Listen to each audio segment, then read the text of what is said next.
Surprised to see you here after this morning. I didn't think you'd ever be back in our wonderful studio. I was dead to Gary. You're back. Gary, by the way, I think we made up, but what a show business move to say I'm dead to you. That's like a producer, like, Artie's dead to me. That's like what Jerry Bruckheimer says to you. I got to be honest with you. One of his charity hockey games. I got to be honest with you. I'm not so sure we made up. I mean, Howard said we made up, but we didn't really. We never really made up. I came in here today to really tell 1/10 of the audience that heard you this morning you're sorry. Well, what do you mean? We don't have the listenership that No. I said this today. I think I made this point today when I said that I came in there today mad and I wanted to say mean things because I was mad, and I said some things I didn't mean. But see, you have to seriously. How do I know you didn't meet him? That's me, man. That's the tough part. Like you said, me. It's like, you know what I'm like? I'm like David Niven in the Pink Panther. It's all a lie. But it's so hard to tell. You have to pick and choose. I've lost my credibility with you and Will. And others. And I give Will some credit, at least, for having the balls to come in, because he's not the only guy that... I like No, Will. but Will's not the only guy that grabs my ear and says shit. He's just the only guy that had the balls to come in and Who the fuck says shit? A lot of people. You both break each other's balls, but it seems like there's an underlying level of animosity between the two of you, and neither of you guys know where it's coming from. No, John. That's true. And it's true that there is, and it's true I don't know where it's coming from. I was very hurt by what you said on the wrap-up show. And let me tell you something. If we replay that clip, I think I'd be justified. And if a coworker and a person who's supposed to be a friend says something like that about you, a blanket statement, he lies about everything. But I didn't say, I said, how do we know if we could trust him? And the funny thing is, Let's calm down with that. No, have I ever done anything to you like where I really, really betrayed a trust to you? Like really a bad fucking thing where like I fucked you over, man. Like, you know what? Artie fucked me over. No, on a personal level, okay, no. Well, that's what it sounds like, though. No, but how could you be so insulted that people might think you're lying about stuff? That's the part that's so ridiculous. Lying about certain things is fine, but you're not getting my point. Not to take my word on anything is what pisses me off. That's a blanket statement about me as a person, not as a drug addict or a guy with a drug problem, saying you can't take my word about anything and that I lie about everything. No, I don't. I don't say you lie about everything. Well, you just did. And you know what? I didn't mean that. What I do mean is that everything is now in question in my head. That doesn't mean you lie about everything. Then, it means everything's in question. Then that's your problem, man. It's a problem that's not that hard to have. It shouldn't be in question. It shouldn't. And I'm not the only one. I'll give Will credit. You keep saying that. You're not the only one. Let's talk about you. I'm talking about you. I'm not sure when you're telling the truth. That's me talking. That's it. I can't say it any other fucking way. I'm not positive when you're telling the truth anymore. Tell me one time outside of like drug stuff you think I've lied to you. I don't know. I'd have to go back and look at it. Because I've never done it, Gary. I guess not. Of course I haven't. You want to get on here and be interesting by just calling me a fucking liar. So I'm not taking it anymore. Okay, you said how you feel, and I said it's tough to know. All right, okay, good. It's tough to know then. I'm sorry you can't figure that out. Listen, I'm entitled to an opinion, Artie. Okay, then it's a dumb opinion. I'm entitled to That's your opinion. I'm entitled to think it's a dumb opinion. And you're totally entitled to think it's a dumb opinion. It's all entertainment, Gary. But how do I know when you're entertaining me or not? If you don't know that, then you are a monkey. What are you talking about? If I say something so I funny, should know that you might have lied about not going to the shrink?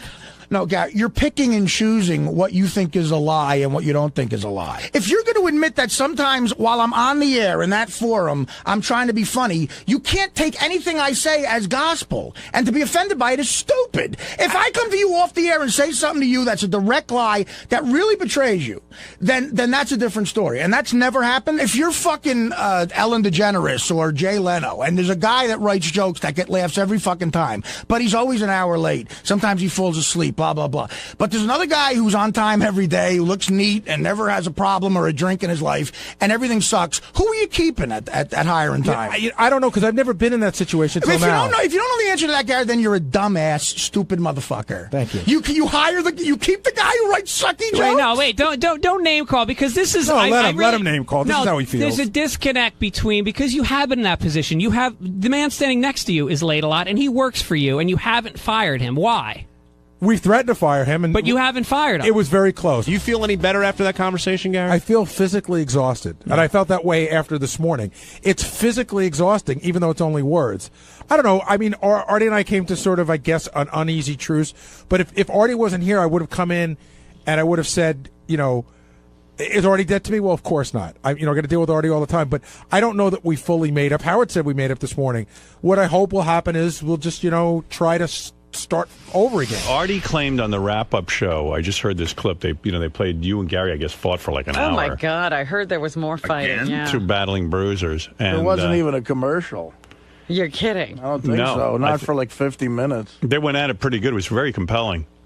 About whether Artie's like Artie is a liar, but Artie's point was, well, who doesn't lie? Especially if you're on the radio, you've got, and I thought about it. Artie is right because Artie's right about what? Okay, Gary was upset. Here's the argument in a nutshell. Gary's upset because Artie lies about his drug use and therefore lies when he says, I can't come in today, I got a stomachache, but it turns out he's battling heroin or something like that. So he's saying, how do I know you're not lying all the time? And Artie's saying, look, I don't lie all the time. If I didn't have a job on the radio, I wouldn't have to lie to you at all.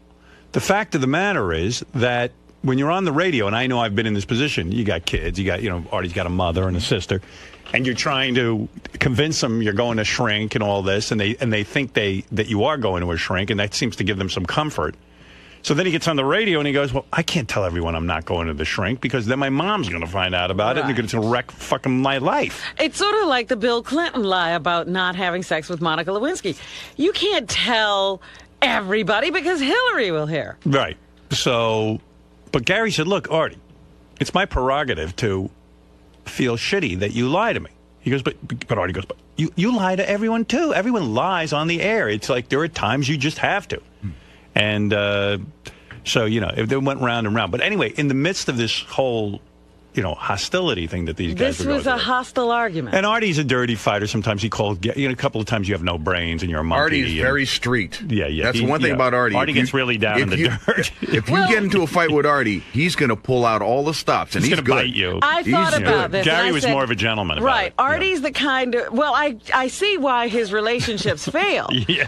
Do you, Robin? You point that out to me? Well, everyone can see that. Yeah, because Artie immediately tears everybody apart, and then he wants to fix it by saying, I'm sorry, but people can't forget what's said. I say things that you can't take back. Yeah, absolutely. You do say some bad things. I've said some things to Dana that I can't take back. But anyway, Artie was saying that he knew right away that I had a nose job. Very obvious.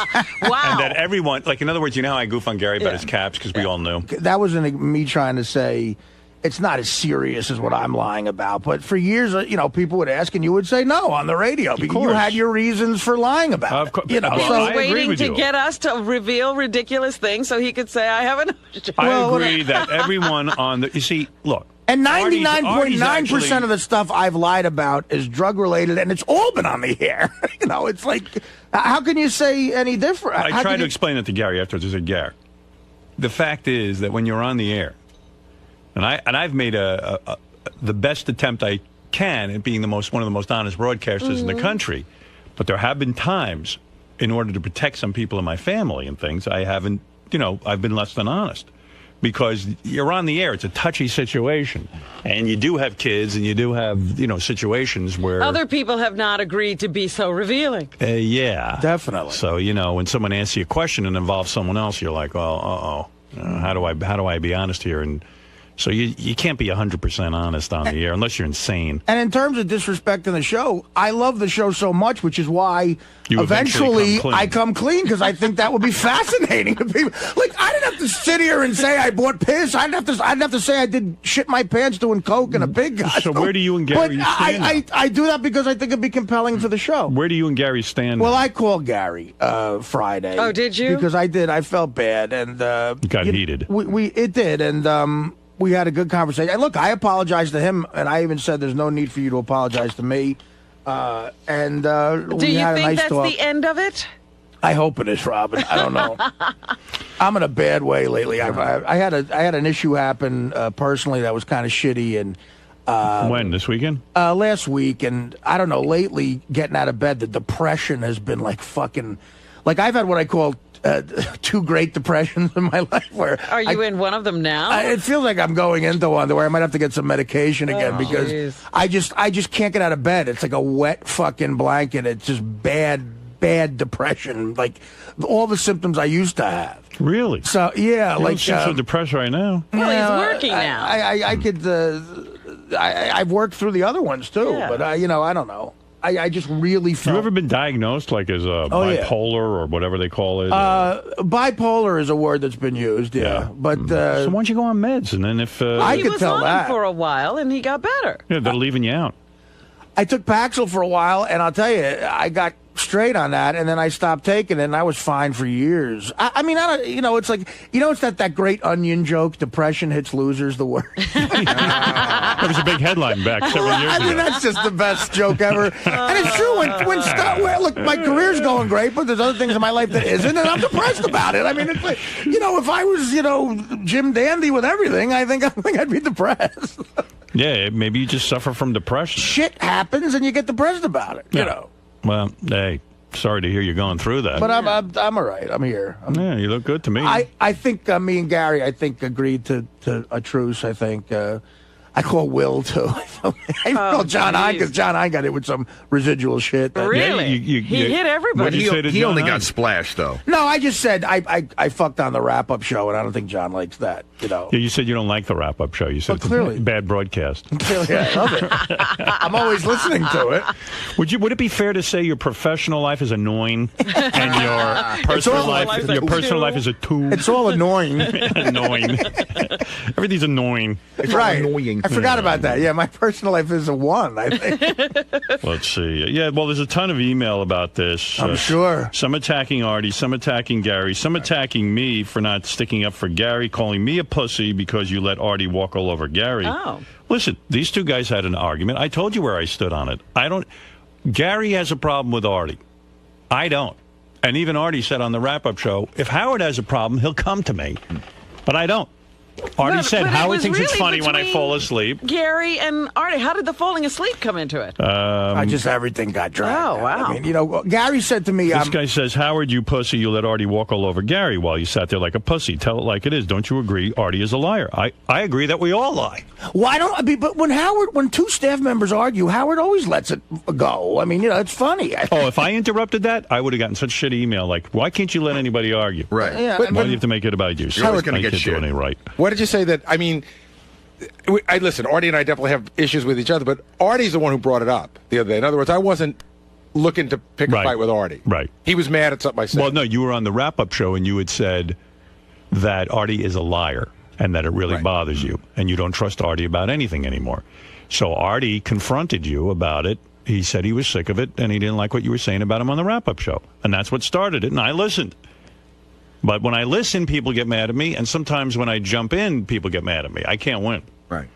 No, you did the right thing the other day. I didn't expect you. That's the way the show runs. I mean, I know you get upset when Artie misses some work. I don't. Right, because, quite frankly, I feel that it's within the parameters that I can accept. Now, I assure you that when things are unacceptable to me, Artie will know it. Right. But that's what I'm saying. That was a point I didn't get to make to Artie the other day. Is that we're both right in the sense that you don't care and it bothers me, and that can be just because it bothers me doesn't mean I can do anything about it. It's just the way I feel. Right. You feel that he should be a little more professional. Right, but you accept it, and I get that. We both came to the agreement. He is being professional in that when he can't work, he doesn't come. Right. Well, and again, I'm not staying at home to put on a little hat and have my friends over to have a party. Really? He really can't work those days. Those days I can't work are horrifying to me. I sit there scared, like everyone's going to call. Well, do you hear what I'm like? Oh my God, and I'm sitting there shivering. So Gary, is everything okay with you and Artie now? Yeah, I think so. He called me probably like an hour after the wrap-up show, and he apologized, and I apologized, and listen, there's some pretty crappy things said on both sides that I think it'll be hard for both of us to forget. But I think we sort of got it together. Now, has your opinion changed of Artie? Like you said, you can't really trust him anymore. No, I don't. Listen, I still think that I have to question some of the things he said, but he was right. I mean, he hit me with my exact words. I said everything Artie says is a lie, which is not what I meant. But what I did mean to say is that almost a lot of what he says I have to question, and that I stand behind. Dude, so is every... You all right, man? What now? What? No, I just want to make sure. Is everything cool with you and Gary? Oh, yeah. Me and Gary are tight, man. You guys are tight? Can you believe everything you say now? No, I wouldn't believe anything I do. So maybe you guys aren't tight. No, I think, unfortunately, Gary and I, our friendship boat has sailed away. It's left the dock. So that was just a bullshit call? Now, the only person I have left to alienate on the crew is Brian Phelan and Scott DePace, actually. They're my only two friends right now. You could never. And they say I could never. I'll think of a way. I said this earlier on when I had this job. I will leave here. I will get everyone to hate me. This is what I do. I'm very good at this. And then they don't call me again, which is my goal. Although I've made Ted hate me years ago, and he still calls me. I don't know. So I don't know. I got to do something really bad to everyone here to get them to stop fucking calling, including you, whoever you are behind the camera. Who's that? Danny? Chris? Chris. It's Chris. Thanks, guys. Don't come back. Leave the dirt, cheese.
Now, enjoy this new episode. Yo, it's your boy Charlie Murphy. I'm down here to hang out with my man Howard Stern.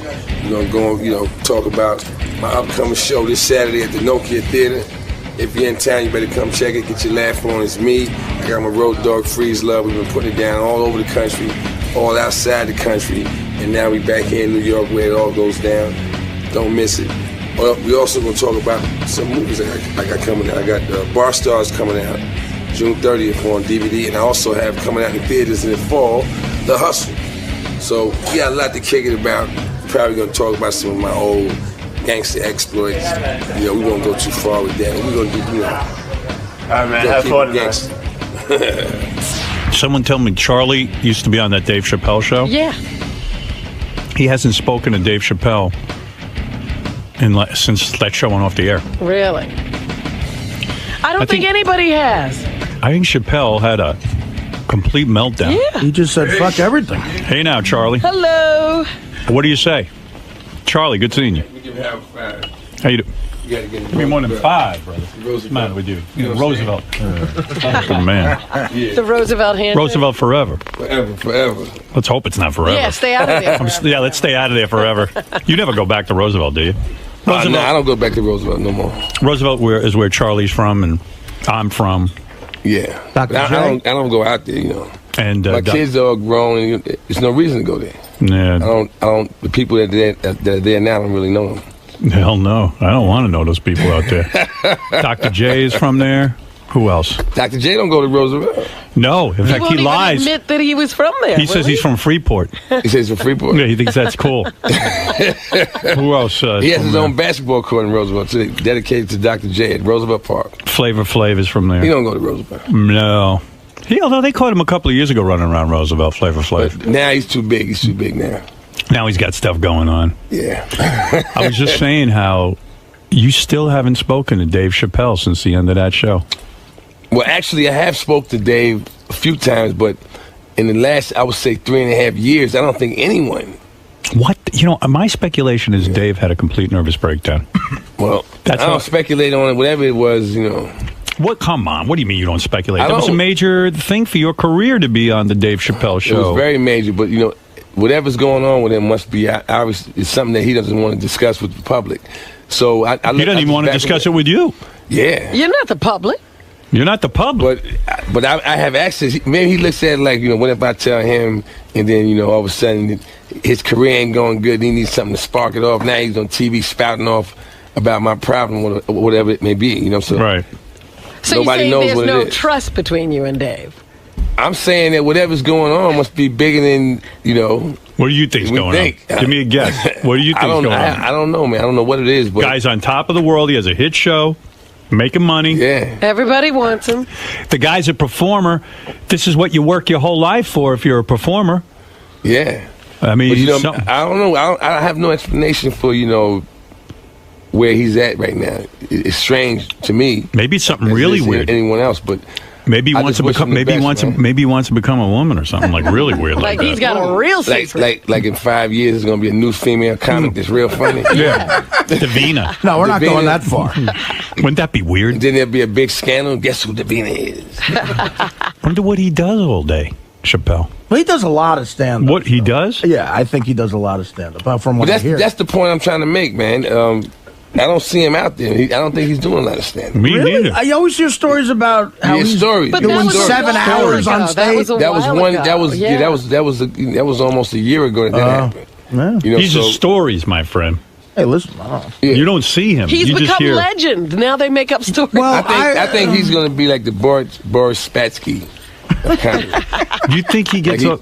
Yeah, he just vanishes. He'll come back in 10 years. You think masterful performance and vanish again? Do you think every 10 years he does a masterful performance and vanishes? Believable. Do you think? You think he gets offered a lot of movies and stuff? He must, right? I'm because sure people are still interested in the dude. Yeah, man. Who wouldn't want to work with Dave Chappelle? I don't know, but anybody would. Yeah. But he's turning down everything. Yeah. It's weird to me. I mean, when you're a struggling comic for years and years, you're not making a lot of money. I mean, let's face it. And you're working hard. You're working hard. And then you get this huge success. But, he was rich before, a lot of people don't realize, he was rich before the success of the He was? Show. Yeah, people forget. I mean, he was Tom Hanks' best friend in You've Got Mail. He was in Con Air. You don't get a lot of money for that. But I'm saying he was a comic selling out clubs all over the country and doing major. Maybe he was the king of your retreat. From what I understand, he was rich from doing stand-up from before the show. Really? Yeah. When you say rich, what are we talking? You're not talking about like your brother Eddie Murphy's money. No. That's mega. That's crazy money. That's different. Yeah. But the first day I ever sat in the Jackie chair, first day ever. Yeah. So it's May of 2001. Chappelle was in on the news, and afterwards, I knew him a little bit from clubs and stuff. We went for a walk. We were both going to the same place. Right. And we walked for about an hour in the city. And this is about a year before Chappelle's show hit. And he was saying how he already hated the movie business because he had to play Eddie Griffin's second banana and Undercover Brother. And yeah, that's my point. So he finally got to be the guy in front. But he got a lot of big network deals before really? that, very lucrative. Yeah. And my buddy who worked in advertising calls me up and goes, "Hey, Art, do you know Chappelle? We just heard you on Stern with him." And I go, "Yeah." He goes, "BBD, we got an offer from Right Guard." Oh, to do a commercial? Wow. And we want to pay him $750,000. Oh, no kidding. They're talking to you. Yeah. He made a lot of money, man. And that's the pre-Chappelle show, Chappelle. Wow. $750,000. Made a lot of money. What do I know? So that probably has a lot to do with why it may just be as simple as I have enough money. I want to be with my kids. I want to be there when they come home from school. It could be that simple, man. Maybe he never really had. This takes that from you. Maybe he never really had a struggle. You know what I'm saying? Well, he was a kid actor or something, right? He hit big when he was 19. He was doing comedy when he was, I think, 17. Nine or something. Much like your brother, I think. Yeah. What the hell could you talk about when you're 9? He had such a dirty act when he was 9. I just got a hair on my balls. Yeah. I mean, what would you talk about? Funny stuff is being at one of those shows and having a comedian that's that brave at that age. Yeah. And seeing the reaction of everybody. What did that kid just say? He went to high school. He went to a high school for performing arts down by D.C., I think. Right. So by the time he was 19, he was a polished fucking, much like your brother, like a really great, polished stand-up comic. Been around. Speaking of your brother, what the fuck's going on with him anyway? You've been talking to him? I know you talk to him every day on the phone. Well, wait a minute. He's just being a playboy right now. Yeah. He's having fun. Seen him at the game last night. He was courtside at the Laker game. Really? But what we haven't talked about was him flying the whole family to some island. He didn't fly the whole family because I wasn't there. Marriage that never happened. No, I couldn't make it.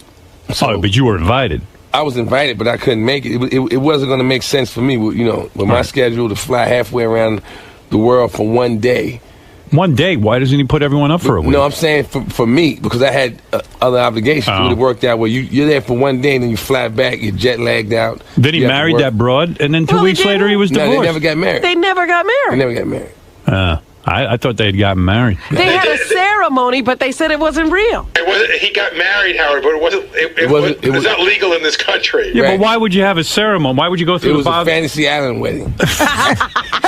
Mr. Rourke did it. Rich people, man. They're all crazy. Yeah. They're all crazy. It was a Fantasy Island wedding. No kidding. Tattoo, Mr. Rourke. See, you're probably the only guy who could go up to your brother and, like, goof on him for that. You know what I mean? Say, what the fuck are you doing, man? What are you doing? Yeah, man. It was... Hey, it's crazy. That's Hollywood. That's Hollywood, man. You know what, though? He falls in love too easy. Eddie. He does, man. Well, he had just gotten out of that Spice Girl thing. That's the other thing, man. I hope Eddie's holding on to his money, man. I love Eddie Murphy. Eddie has plenty of money. That's one of the problems. You don't have to worry about him. Yeah, but you don't knock up a Spice Girl. You know she's going to come at him with all the lawyers. You know it, man. She has money, too, man. Who, the Spice Girl? Not like Eddie Murphy money, man. But when you have money, she doesn't have to have Eddie Murphy money. She's well off. She got enough money. Yeah. She still wanted money. Some of these girls are greedy bitches, I'm saying, but if you're well off, how could you justify wanting money? No, but you're well off. No, wait a second. Some of these girls are greedy bitches. No matter how much money they have. You can say you want it, but you're not going to get it. Yeah, you're well off. No, but she's still going to say to Eddie, listen, you're the father. You got to chip in. I'm not paying all. Even if I got $100 billion. And we had a human baby, right? The baby's human. Right. Okay, he requires the same thing as any other baby. Right. He doesn't need, my baby has to have, everything. Yeah, the baby has to have special artwork. I think there's some broads and some lawyers crazy enough to go, no, the baby's not human. It has special needs. It has special needs. Special needs baby. Yeah. But you're the uncle. This baby eats kryptonite. Do you get to see your nephew or niece or whatever it is? Have you seen the baby? I've seen pictures of the baby. But I've been on the road, Howard. I've been on the road, man. But you're the uncle. You like it ain't my baby. I only seen pictures of the baby. You know what I'm saying? Yeah, but you are the uncle. I am the uncle, yes. You are the uncle. I am the uncle. And I have a hard time seeing my own children, so... Where are your children, anyway? Right in New Jersey. In Jersey? Yeah. They're living in there? But you live where? I live in New Jersey. Oh, okay. I live with my kids. We live in the same house. All right. So I get to Who see does them. that anymore? Yeah, really. Well, I'm still doing it, man. You're old school. What are you, high? What's your story? I got shades on, man. You do drugs? What do you do? What type of drugs? Do you smoke weed? Absolutely. You do? You love it? You hear my voice right now, right? It sounds like you're smoking weed right now. You love weed? Do I love weed? No, I don't love I love people. Right. I don't love weed. No. I love people who can get weed. Yeah, I love people that can get weed. People that smoke weed and people that have no problem with smoking weed. How often you smoke weed? Quite often. Really? Every day you smoke weed? Quite often during the day. Really? Mm-hmm. Maybe you got a problem. So what? If that's your problem, with all the problems that these people have, man, come on, man. That's your problem. It's not a big problem. That's not a big problem. I mean, it's not a big problem at all. You got people that go to jail for snipping other people's shoes, man. Right. So that could be my problem. You smoke? I could be able to, Charlie, do you sniff shoes? Howard, I don't want to talk about that on the air. You smoke with your bros or with your hoes? I don't got no hoes. Right. But yeah, I smoke with the bros, man. Yeah, you got a posse? Like you got. I don't have a posse. No, I don't have a posse. To me, that's unnecessary. Do you have male friends? Me, I got my manager, and I have my opening act, whose name is Freeze Love. He's normally with me, and that's it. But who do you hang out with on the weekend? I mean, when you hang out with kids? Your kids, I know, but not 24 hours a day. Even your kids don't want to hang with you that much. If I'm not with them, guess what? Then it's by myself. Because really? Because work, you're always around people. And when do you write your comedy? When do you do that? When I'm by myself. When you buy, that's when I can think of stuff and everything. But when you're entertaining other people or engaging with other people, nothing new's coming up. Right. You got to recall that. Yeah, you're pretty serious about this comedy, man. You really. Oh yeah, man. I had to be serious about it because I knew what I was up against when I got involved. I knew what everyone was. Their first thought. Oh, okay. Well, your brother. We'll see what's going to happen with this. Your brother finally gives you some respect. They all give me respect now they do. They see me last. Right. But in the beginning, the first couple of years, it was like, okay, yeah, all right. Yeah, right. Eddie Murphy's brother. Big deal, right? Then all of a sudden, man, you come out and you're a funny dude. I've been around, man. Fuck everybody. We went over to Sweden, right? Yeah. And I remember I told him I was going over there. It was like, You going where? I was like, we're going over to Stockholm, Sweden. Oh, really? For what? To do comedy. They got real quiet. To do comedy. I said, yeah. Hey, tell me how it was when you get back. I said, okay. I went over, went to go on stage. The dude introduced me. Vlasniten Sluten Slaten Chalimanfe. I was horrified, like, oh no. But you know what? The show went just as well as the shows go here. Really? And the big thing I had left out of the equation was that the people over there, not only do they speak English, they speak 4 other languages too. Right. Fluent. Right. And they can understand, sensibilities in all of those languages. But do they understand where you're coming from? They understood me. I'm going back. You're going back to Sweden? They have me back over to tour the whole country. Look at you. So yeah, it was great. And you can see Charlie Murphy in Bar Stars, available on DVD June 30th. What's Bar Stars? Bar Stars is a movie I did about 2 years ago. It's an independent film. Right. It's funny. The movie is a lot like in the vein of Superbad, the same type of humor. Right. And I did it because it was going to appeal to young people. It's these guys in college, and the film was funny. He was spoofing the bar scene over a 3-generation period. Right. I actually worked the door at this bar for 30 years. Like, you see me in my young 20s, and then I'm in my 30s, and I'm still there. I'm in my 40s, and by now I'm kind of bitter. Yeah, and you're still dealing with the same thing. I've been a doorman for 30 years. It's kind of like Van Wilder. I mean, he was in college for 11 years, wasn't it? That was the theme of it. And you're the doorman for 30 years. 30 years. That's Ryan Reynolds, by the way. You like that movie? I know, Van Wilder. Yeah, Van Wilder, Ryan Reynolds was in there? Yeah, he was a Van Wilder. He's the guy. Yeah, we had Alanis Morissette, and he just broke up with her. He went off with Scarlett Johansson. That's got to suck. I was thinking about that. That guy's lucky. He had both of them? Yeah. Oh, he fucks like a rabbit. This guy. Talented guy. Talented. He's good looking. That's his thing. He's not so talented. Yeah, that's his talent. That's a talent. I felt real bad for him. He knows how to give up a great profile. Imagine, like today in the paper, front page, Scarlett Johansson. Everywhere she turns is Scarlett Johansson. Scarlett won't go away. When I break up with a woman, I hope she's like a loser and she never dates again. She just never gets press again. You don't want to see your woman. I even feel like your brother with that wife of his. She's out every night with some guy. Isn't she? Who is she dating? Strahan? Yeah. Strahan. Yeah, she was Strahan. Yeah. That's what I'd be saying.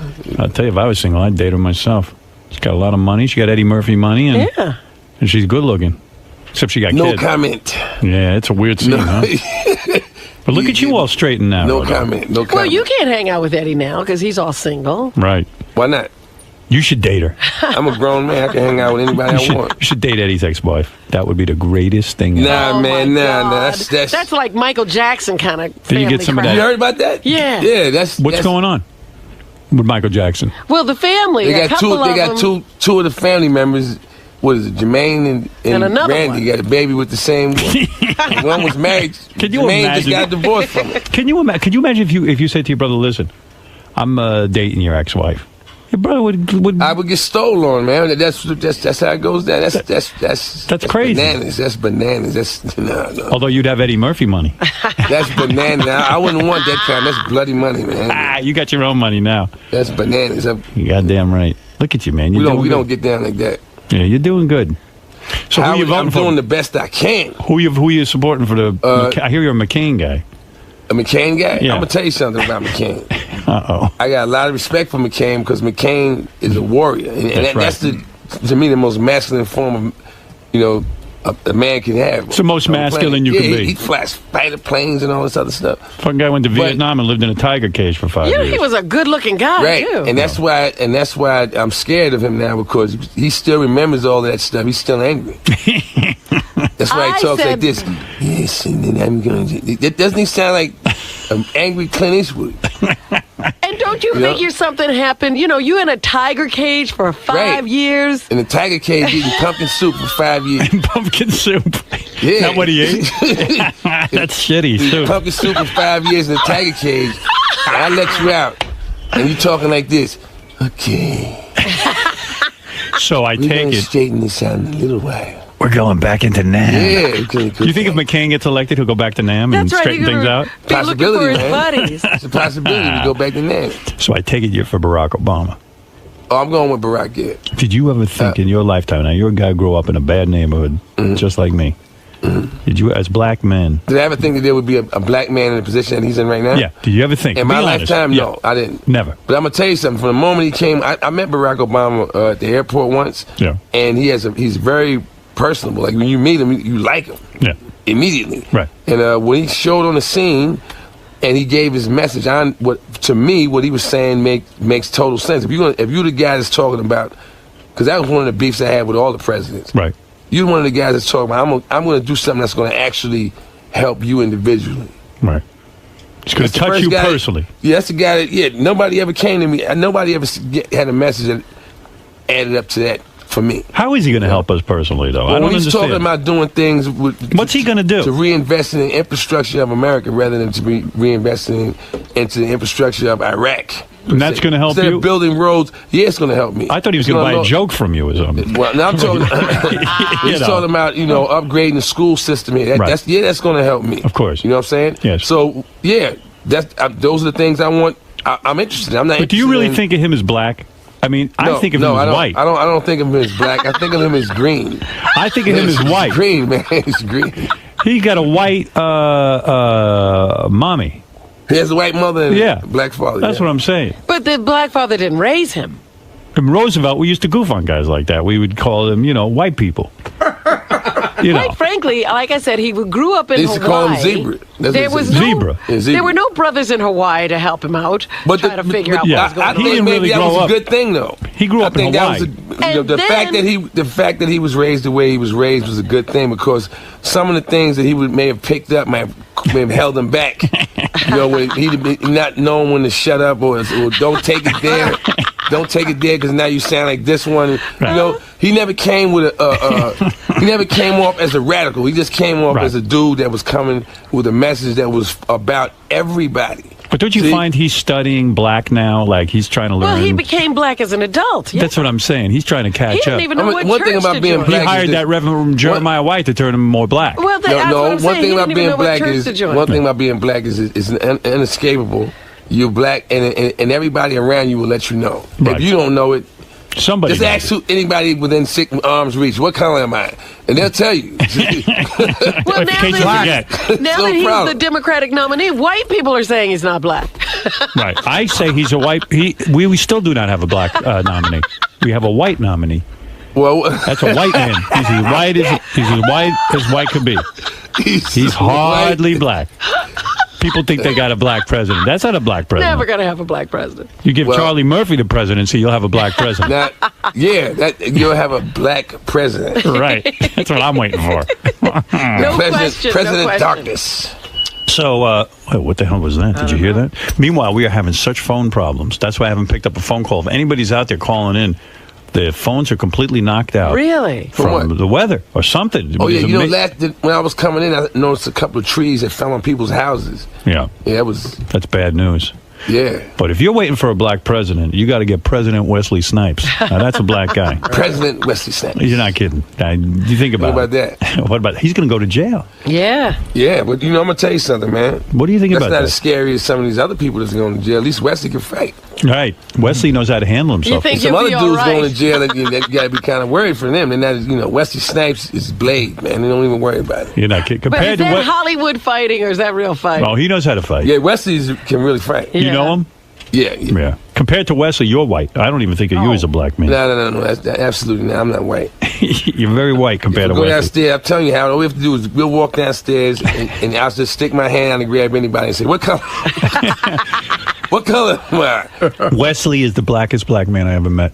I met Wesley. He's not the blackest black man I ever seen, but he is as dark skinned as a brother could be. We come in all shades, man. Well, when I lived in Roosevelt, if you were very, very black, they would make fun of you. That's right. That was back, black kids would that make was the fun way of it you. was back in the 70s and the 60s. Yeah, if you went, two black people alone, and one said to the other one, "Yeah, you black," whatever. Yeah. That was fighting words. That's right. I had fights though. When I remember one time when I was like 8 or 9. This dude walks by my house and goes, "Yeah, Black Charles."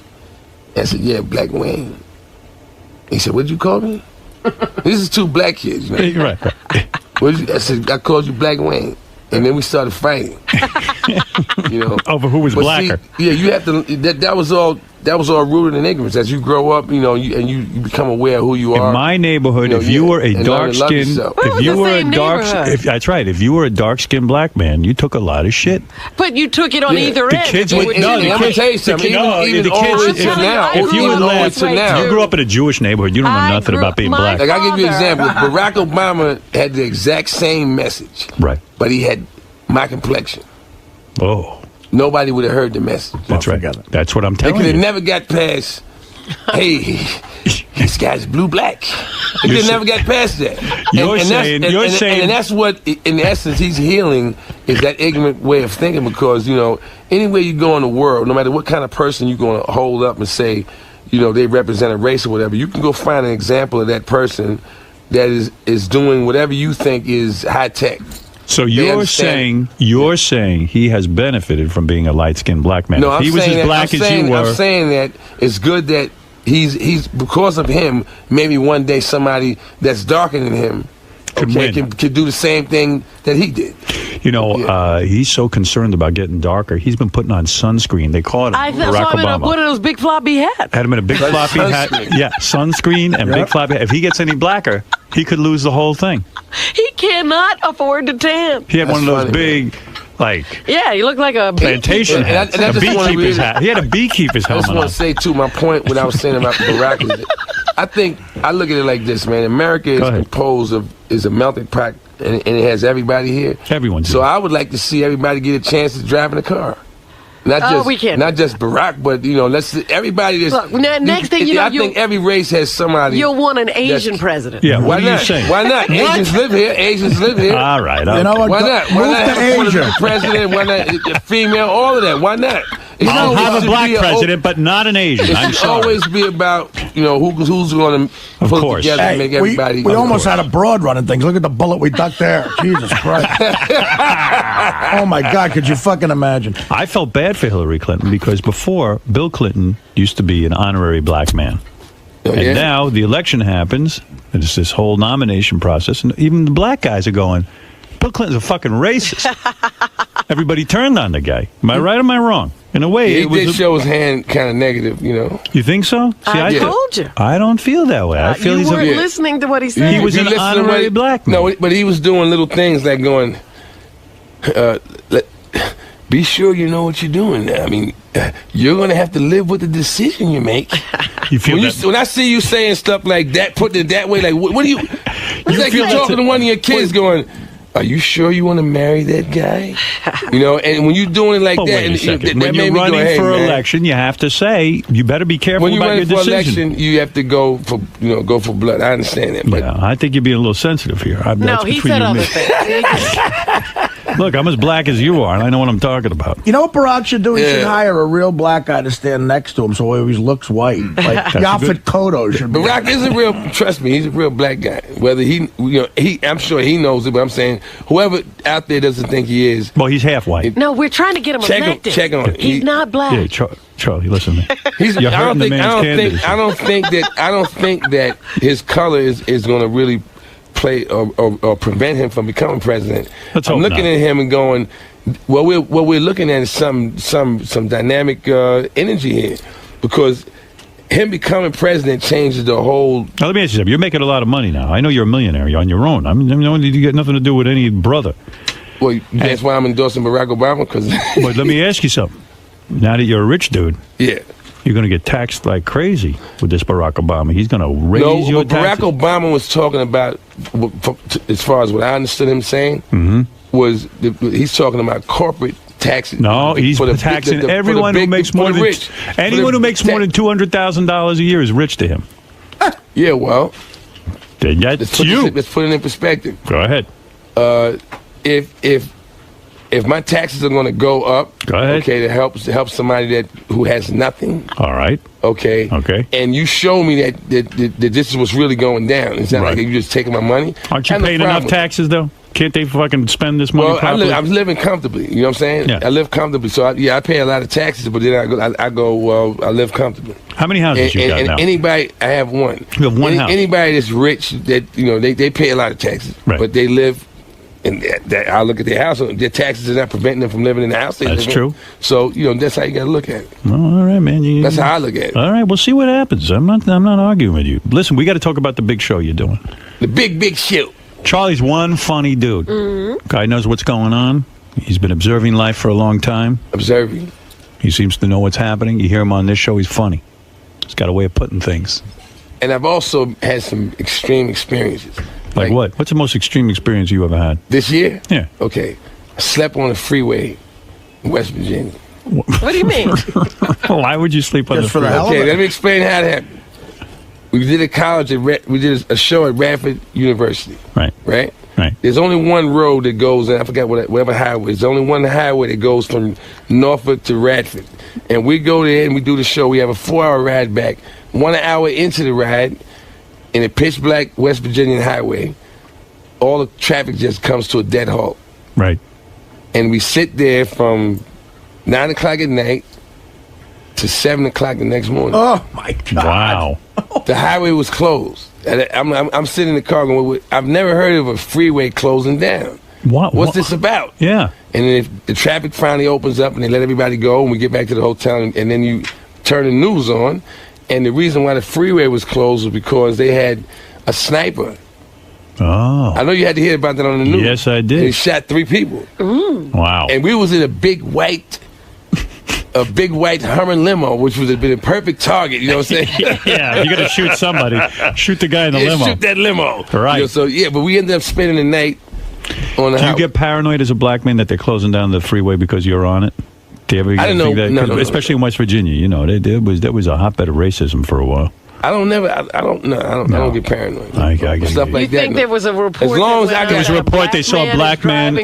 They saw a black man driving through town, and there's a couple of coloreds just did comedy at the. Did some comedy and made some communist jokes. Right down there on the freeway, there's a black man in West Virginia making communist jokes. Making communist jokes up around here, these parts. Well, listen, you're doing good. I'm proud of you. Yeah, I've been blessed, man. I got to admit it. You got any movies coming up? With you wrote 2 movies with your brother. You wrote other movies. Yeah, and I have the movie Bar Stars we spoke about. And then there's another film. You know that guy Al Shear that was on BET? He played hits, and he was also in Glory Road. He was one of the players, and he's on Ashton Kutcher's Punk. He's just like his sidekick. Me and him did a film together. It came out real funny. It's called The Hustle, and it should be coming out in the fall. So, I'm working on, a couple of things, and I'm trying to get a TV show with Pauly Shore right now, too. No kidding. All right, well, you got a lot going on. So we got it. And say hi to your brother for me, too, because you know what? I don't know what he's doing. You don't never go to L.A.? I don't ever see you out there. Never. You always I haven't been there in 8 years. Yeah? You got to tell your brother, slow down with these broads. He's got to... Why? Because if you're not married, why slow down with the broad? No, just don't get engaged and married. And don't knock him up. I think he's good. I think he's good with that. Tell him to wear rubber. I think he's good with that. He didn't wear a rubber with that Spice Girl. Hey, man, he's got to. Neither did the next guy. Well, you got to think about it. Listen, Charlie, it's always something we don't know about all that. Charlie, it's great seeing you. Charlie, how'd it go in there, man? Oh, man, it went great. You didn't hear it? Yeah, I did. It was good. Just wanted to see how you saw it. That's world-class radio. That's how it's done. See, if everything falls apart, I know I always got a job. So what do you like the most about doing Howard's show? Is that you're free to do anything? What I like about Howard Stern is that you can basically talk about anything, and it's all, it's done the right way. If you want to do this type of radio, watch how he does. All right, man. That's how it goes. Thanks for stopping by. A live, brand new show. I'm trying to figure out which mic George is on. It's been so long I can't remember. George, what mic? George is here. Hold on, wait. Hold on a second. Say something. Good morning. Good morning. Guess Am I on? Yeah, I couldn't remember which. Good morning. How are you? I couldn't remember. I'm just fine. I couldn't remember which switch worked the microphone for your. And which switch am I? You're number 4. I'm number 4. Number 4. 1, 2, 3, 4. What a great voice. How are you, George? An iconic voice. When's the last time you were here? I think it's been more than 3 months. It's been much too long. And congratulations to you on many, many counts. Certainly on your upcoming wedding and the merger of Sirius and XM. There's another marriage. That's right. And congratulations to you on California allowing gay marriage and the fact that you and Brad are getting married. I already sent you. Did you get our gift yet? No, not yet. Yeah, okay. We've been out of town an awful lot. All right. I'm a happy guy to be hitched to the guy I love with loving family and friends surrounding us. How much happier can one get? It almost became like the biggest thing in your career, even bigger than Star Trek or Heroes. I'm telling you, the way the press covered it, we weren't quite prepared for that. We were just swarmed by that massive media coverage. Well, there's you, there's Ellen DeGeneres. Yes. And last weekend. Yeah, I mean, that's it. You know, here gay marriage went through, but they needed to put a famous face on it. And you guys were right there. You became the spokesperson. Well, we're doing what we wanted to do, and our Supreme Court finally gave us. Well, they said, you guys have been living in sin for 21 years, so it's about time you made it legit. That's right. Might as well make you legal. Are you nervous? When is the wedding? It's the 14th of September. Okay. Next month. Did you get a marriage license yet? That's when we got that massive media coverage. I see. So we do have the license now. Now, when you get a marriage license, because I've been looking into this, you've got to. Oh, you haven't gotten yours yet? No. Oh, you haven't? No. Oh, even though it's been reported everywhere that I'm married. That's right. I don't know how the fuck that happened. I mean, there must be 5,000 reports I could play you about that I got married this weekend. And I wish everyone would calm down. Who cares if I'm married or not? I'm telling you this. I never saw such interest in a non-thing. Too many media outlets. Yeah. And they love to get it wrong. Yeah. I mean, they had us already married, too. All we did was get the license. Yeah, so you got the license. Did you have, you have to have a birth certificate? Oh, you do? Yeah. A driver's license. We didn't have to have our birth certificate, only our driver's license. That's it? And $70. You have to have a birth certificate? Oh, yeah. You have to have. There's 4 or 5 things you have to have from each column, and you have to match one of the columns. Really? Yeah, Not in California. You have to have a birth certificate, a driver's license. I've got to have my divorce papers. You're I want you to prove that. Yeah. You have to prove you're divorced. It's a whole fucking deal. I thought of a couple loopholes, though, for George. You could, I think, they just specified gays getting married, not 2 men. I think you could have said. No, they said marriage equality. But I think you could have years ago gotten married and just said you guys weren't gay. You just were 2 guys who wanted to get married. No, you couldn't. What are you talking about? Yeah, you just say, look, we're not gay guys. We just want to get married. So when my question was, when you went down to the, City Hall, the City Hall, go. Did you have any thoughts like, wow, this could fuck everything up. This could mess it all up. Did you have any kind of trepidation? We were a little nervous, not because of that, but because it was, something that we hadn't expected to happen, and we were really excited about it. But how did people know you were going down to City Hall? Well, the press, this was the first day that marriage equality was going to start happening. So the press was there in mass. And when we showed up, we were just, swarmed by them. We couldn't move. And then they asked, the mayor of West Hollywood was making a speech, and they asked me to make some comment at the same time, too. And so I said, may sweet equality live long and prosper. This is a big career move for you in a way. I mean, I never saw so much publicity. You're on fire. Do you think he's getting married just for his career? I think it's for Brad's career. I don't think so. Yeah, Brad's become a name now. I know. Mary Ann from Brooklyn, you're on the air. Good morning. I was going to congratulate you. I wanted to be the first caller, but I can't believe I was sucking into that. It was all over the post, the computer. People were calling me wherever I went. People said, I said, yeah, I guess. Barefoot on the beach. I knew it couldn't be at all. No. We first. Tell me, I would tell you when I'm getting married. I told you, we're having a family thing and a thing for our friends. So why did the Post print that? Why? Everything they print about me is wrong. I mean, in fact, I spoke with Lisa G through a third party, and because I said, well, according to Lisa G, and Lisa G said, look, I never reported that. I reported that Beth was going to wear a sundress or something with your family. Right, and barefoot on the beach. Something like that, and that's not even true. I don't even know what that is. So here's every media outlet reported it, and it's completely false. Could I give you my take, Howard? Is it going to be around like the Labor Day weekend when you have vacation? You know what? I don't even want to talk about it anymore. I'm sick of it. I'm actually starting to get, what do you call that, cold feet. Not because I have any doubts about Beth. I just don't like all of this hoopla. It's too much, Howard. It's too much for me. I'm not George Takei. I can't handle it. He can't take it. I can't take it. You better talk him down. It's for you and your family to be I should have just taken her off somewhere and married her. It's what I wanted to do. I love you so much, Howard. I saw your tattoo on your ring. Your hot, sexy thing, Howard. If it wasn't Beth, I wish it could have been me.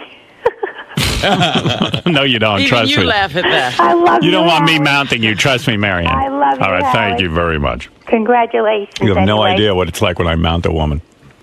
Are you getting helicopters flying over your place? No, nothing like that. Oh, good. Yeah, it's enough already with this marriage stuff. I know. The press... I'm like the bride-to-be here. Poor Brad. I saw him on the newscast when you guys were getting the marriage license. He looked like a deer in the headlights. He does not like being on camera. He looked like he was frozen. He gets very nervous very easily. Yeah. And the cameras and the photographers and the crowd really shook him up. Was it a romantic night, the night that you went and got the marriage license? I mean, here you'd been on TV. The two of you had been interviewed. Was there sex involved the night that you got your marriage license? The night before was wonderful. It was, because he was excited and you were excited. Exactly. But the night of the night after we got the license. So you guys were so worked up. He was completely frozen. You guys were so worked up. Really? You blew each other and then went down to the City Hall. Wow. That's right. Right. That's right. We were energetic. We were just full of vitality. Oh, wonderful.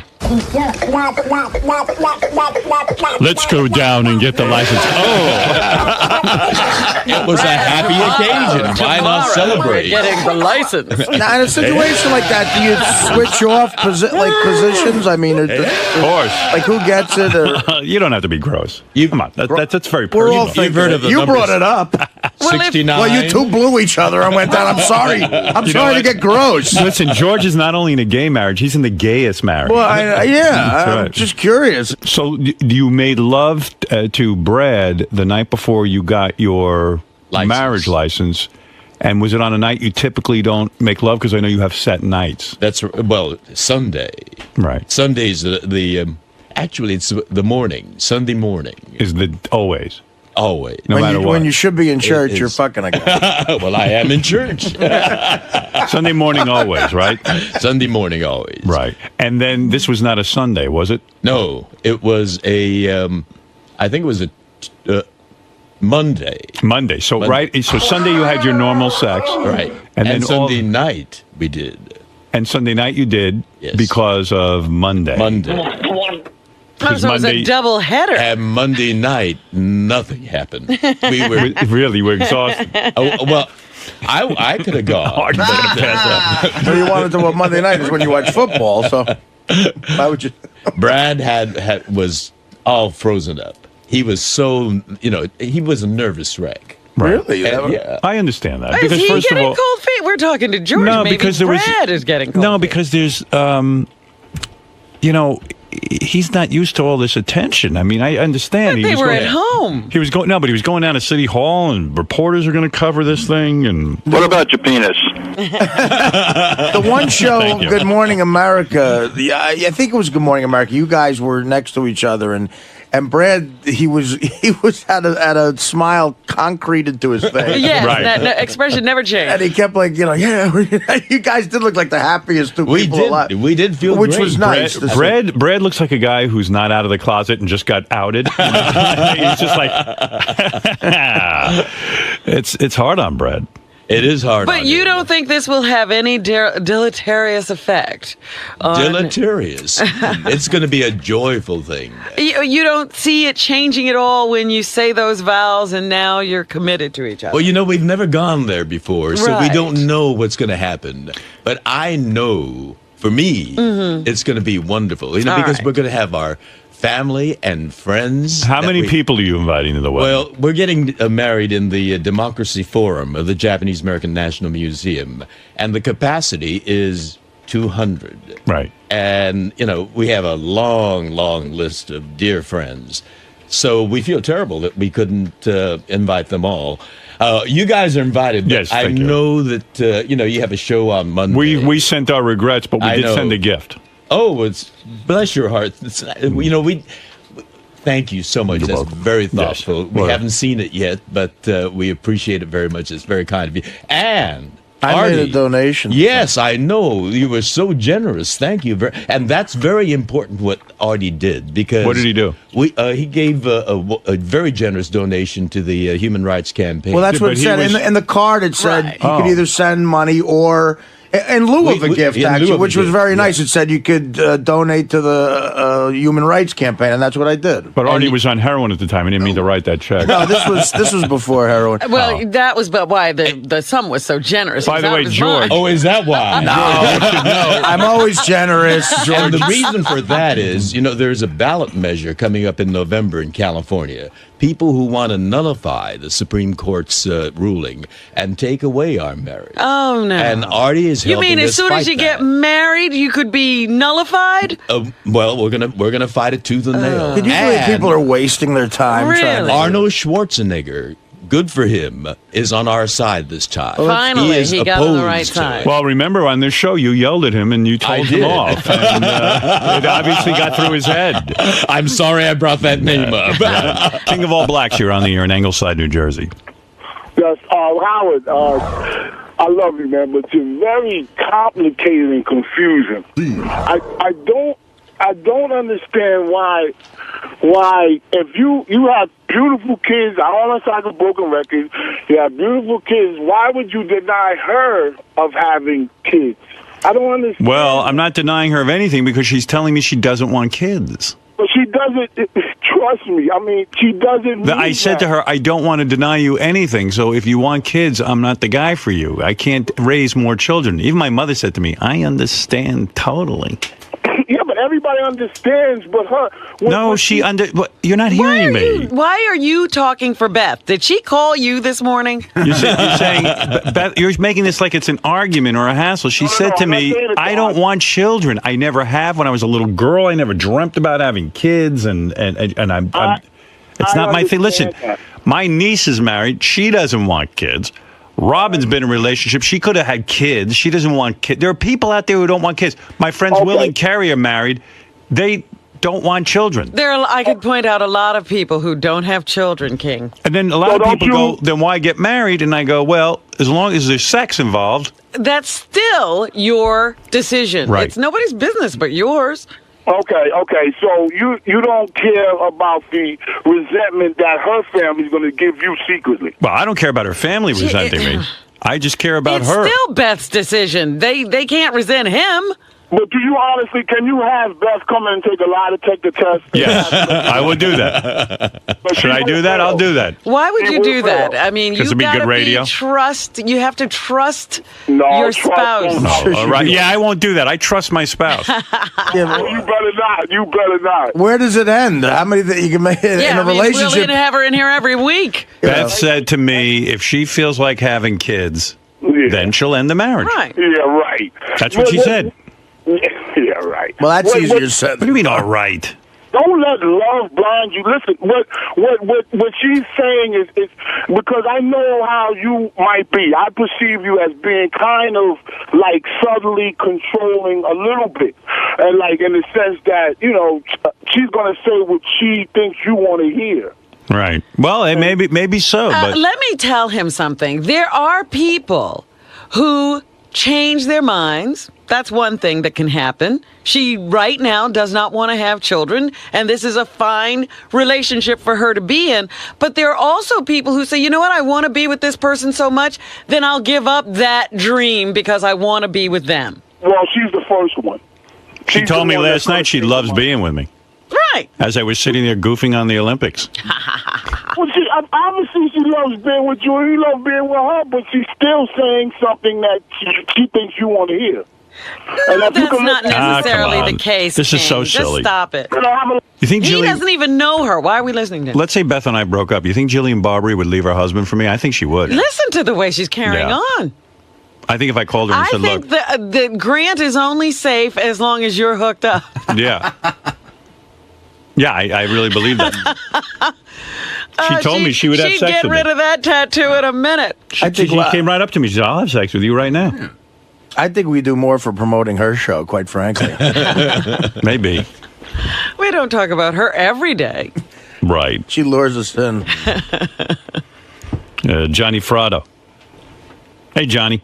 Hey, what's up, Howard? How you doing, bro? I'm calling you to tell you I hate to agree with King of All Blacks, but I'm telling you, you're going to have kids. I'm not. I'm not like you, dude. Johnny, did your wife... listen to me. What? I swear to fucking God, I swear, I did not have any intentions to have kids. Not the second time around. Right. Well, I got one and one in the oven. Well, why? But how did that happen, Johnny? You know what, Robin? I don't know. I mean, you wear a rubber, you won't have kids. Doesn't he know that if you have sex with a woman, she'll get pregnant? What happened? Your wife started, browbeating you into it? No, this wasn't nothing discussed. You know what happened? I'll tell you what happened. She snuck up on me with sex, with no rubbers, with no nothing. She snuck up on me. Nah, you knew what you were doing. Absolutely. You wanted a kid. You were barebacking it, and you knew what would happen. Howard, never have I had sex and said, having a kid is the last thing that I think about. I'm a shallow man. Yeah, but Johnny, you let it happen. I did let it happen. Yeah. So that's you. That ain't me. But I'm telling you, but listen to what I'm saying to you. This girl is a rational girl. It's not the girl. Like Robin and I said the last time, it's the brain. It's the body. No, Johnny, this was you making a decision to... Johnny, you made the decision to have the kid. You put it in her and you came. Yeah, but I mean, that ain't me. I honestly didn't. I never once, while that was going on, did I think, our kid's going to result from this. I know that's very retarded, but honestly, I never gave that a thought at the time. But Johnny, just because you never gave it a thought doesn't mean you didn't do it. She didn't trick you. Right, you wanted a kid. Rob, I'm saying, if you trust me, Johnny, if you didn't want a kid, if someone said to you, "Look, if you put your penis in this woman, your penis is going to fall off," you would wear a rubber every time. No, but I'm saying to you, but you knew what you were doing. In other words, if I put my penis in Beth without a rubber, you're taking a chance. Then I'm going, hey, okay, I want to have a kid. On some level, there's something in the back of my mind saying if that happened, that'd be a good thing.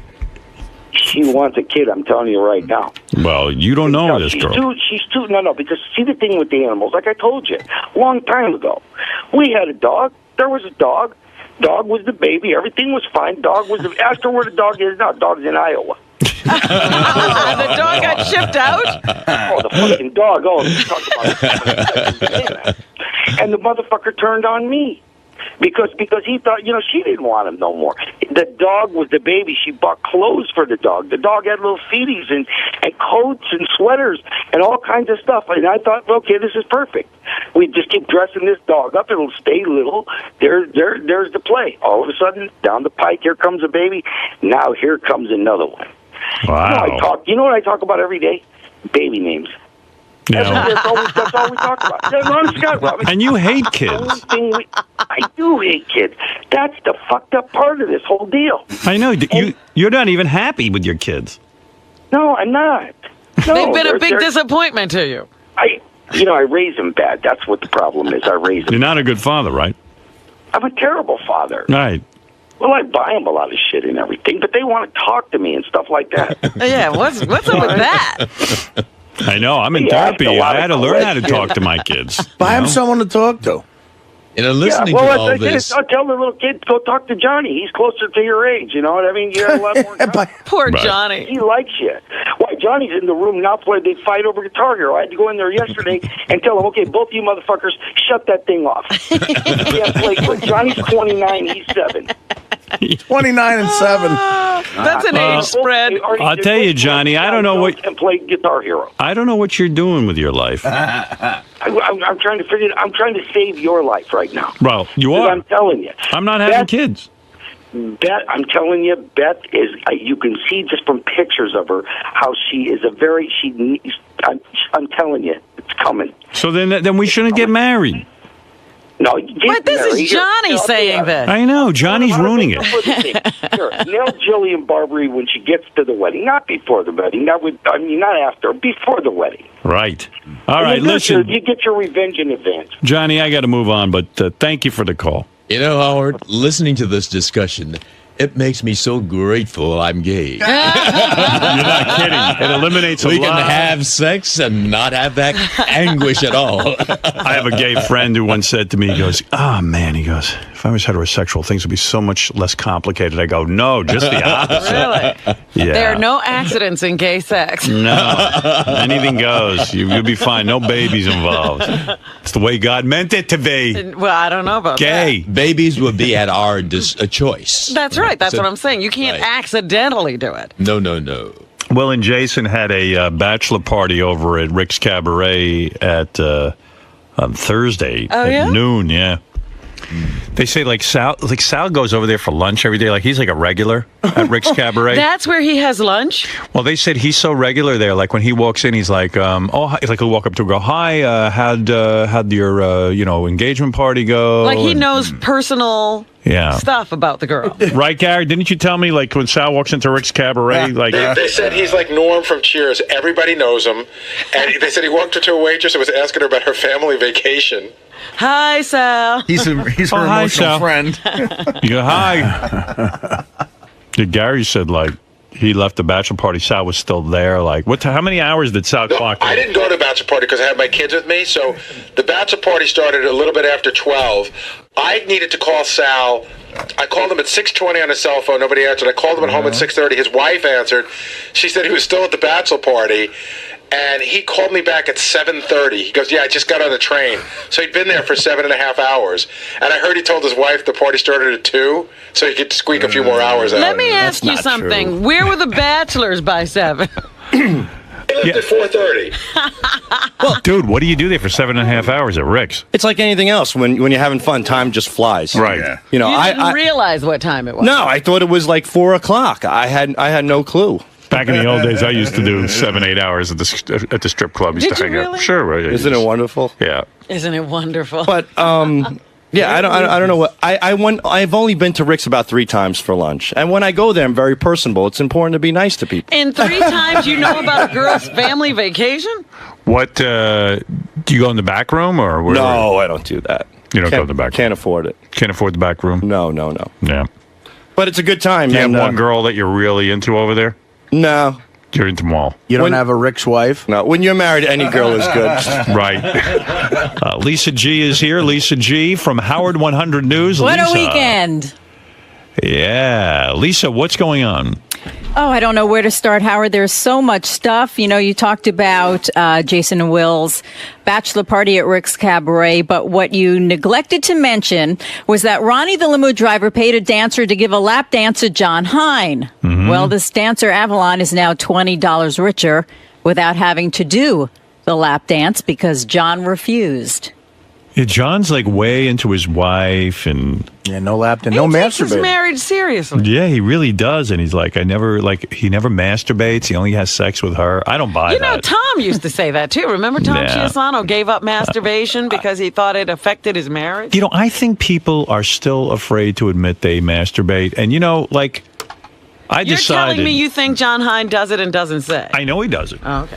I mean, there's no, sometimes you just do it. And it's not because you don't love your wife, and it's not because you have a sexual problem. But you're saying he consciously does it and won't admit it. Yeah, he's embarrassed to admit it. He doesn't want his wife to know. But I'm telling you, he masturbates. Not a lot.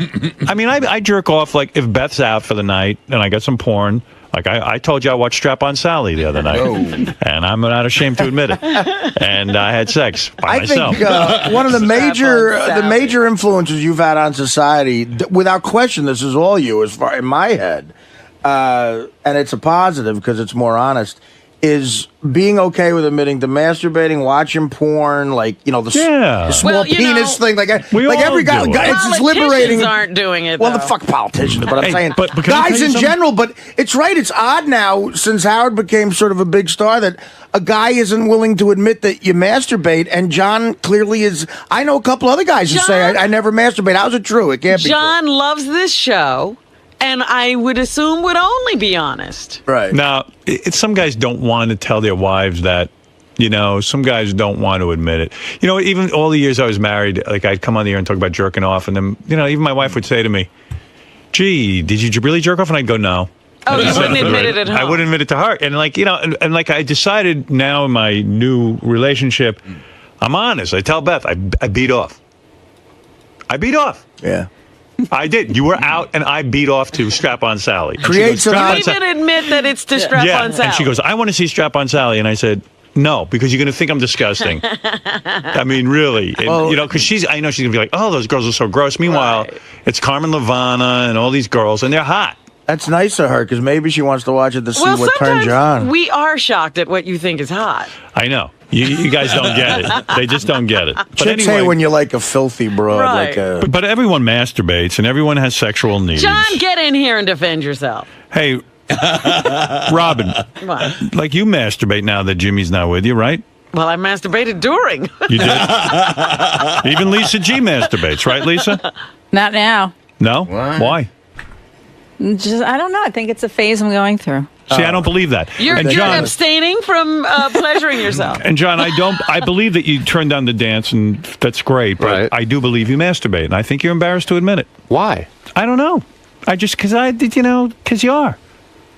You don't want your wife to know. admit it, Why? you're embarrassed. Because you don't want her to think you don't love her or something. Like it would be like almost like cheating on her. Not at all. You're thinking about other women. Not at all. There's no way you haven't relieved yourself at some point or another. Your wife's on the rag or something, and you just go, you know what? I got to jerk off. I've got no reason to tell you otherwise. Like Artie was saying, especially on this show, the last thing you want to do is start lying about stuff like that. I say you've done it. Okay. And I don't care. And I think you're sticking to it now, and very much like a John Edwards kind of thing. Are you saying you never did? No, I have, but not. I can't. What I said was I can't remember the last time that I have. They do say, however, and John suffers from diabetes. Diabetes is supposed to affect a person's sex drive. That is true. So do you think your sex drive has been sort of quieted? I think so. I think it definitely has had an effect. Because I know with me, I'm constantly hard and constantly, having sex. I mean, I have to. If it's not with Beth, with myself. I mean, I need it. Sometimes he just knocks himself down. Yeah, I mean, I had sex with Beth yesterday morning, and then I was in the afternoon. I said, I want to take a nap. Maybe I should go jerk off. I mean, all of a sudden, I go, man, I'm 54 years old. This can't be right. I'm actually annoyed by it. It's like one other chore you have to do because I know. Well, no, listen. You feel it coming on. You go, look, there's no broad around. You're not dating somebody. You're alone. It's a Tuesday night at about 10. You had your shrimp fried rice. And it's you like, you know what? Want to go out. I know for a fact I am not going to be worth anything in a conversation until I jerk off. And I know George Takei, as great as he is, the greatest actor as he is, I know he has to do it too because Brad does not give him the amount of sex he would even like. Well, that's right. But I was thinking, with age, it'll probably wane. But after hearing Ernest Borgnine, I know that ain't going to happen. How old are you now? Relief. I'm 71. Yeah, and you're saying you're still jerking off. Oh, yeah. Wow. Now, did Brad if get it's just upset? Sunday. What? Sorry, George? If it's only Sunday, right. There's Monday, Tuesday, Wednesday, and Thursday. How can you marry, honestly, can I say something serious? Yeah. How can you marry Brad if, now I'm just throwing this out there, he gives you sex one time a week. It's not like you guys are in a marriage where you're going to have children or anything like that. Yeah. So if there isn't any sex, what's the point in getting married? There's dignity.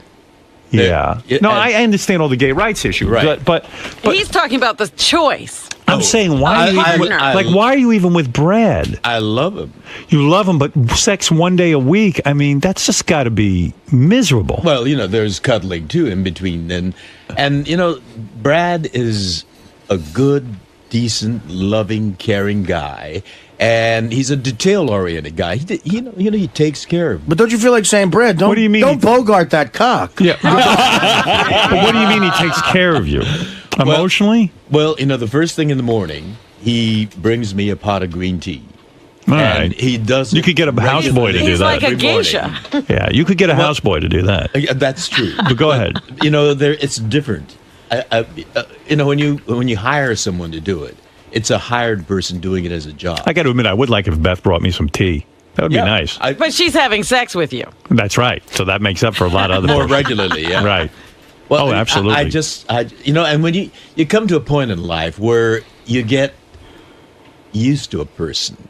You know, there's. But did you ever say to him, "Don't you want me more than one day a week"? Well, we cuddle. But what, I mean, you got a big, thick, gay heart on. It happens, and that's when I take a shower. I know, but right, so you relieve yourself. Yes, I do in the shower. Marry your shower. It'd be a lot nicer if Brad would do that. Yeah, it would be. But you don't see anything wrong with your relationship. Why are you bringing this? Well, wait a second. Have you ever sat down with Brad? I mean, in a serious way, and said, "Hey, Brad, I love you. I think we're really compatible. I love the pot of tea you bring me in the morning. But, I would really, really like it if we had more sex. I'm not saying it's going to drive us apart or anything because I love you, but do you think to please me, we could be together on Wednesday night too?" Since you've introduced it, I will have that discussion with Brad. Why have you never? Howard always has to introduce it. Why have you never? But why do you think you've never done that? Are you afraid to do it? No, I'm not afraid. I just kind of, it's consideration for him. He's not interested in doing it, during the. But what about like if you just said to him, "Hey, I really, really want more"? Well, he gets very tense and intensely involved with, he's my manager and he takes care of the books and he takes care of the bookings. Oh, so he's fucking you one way or the other.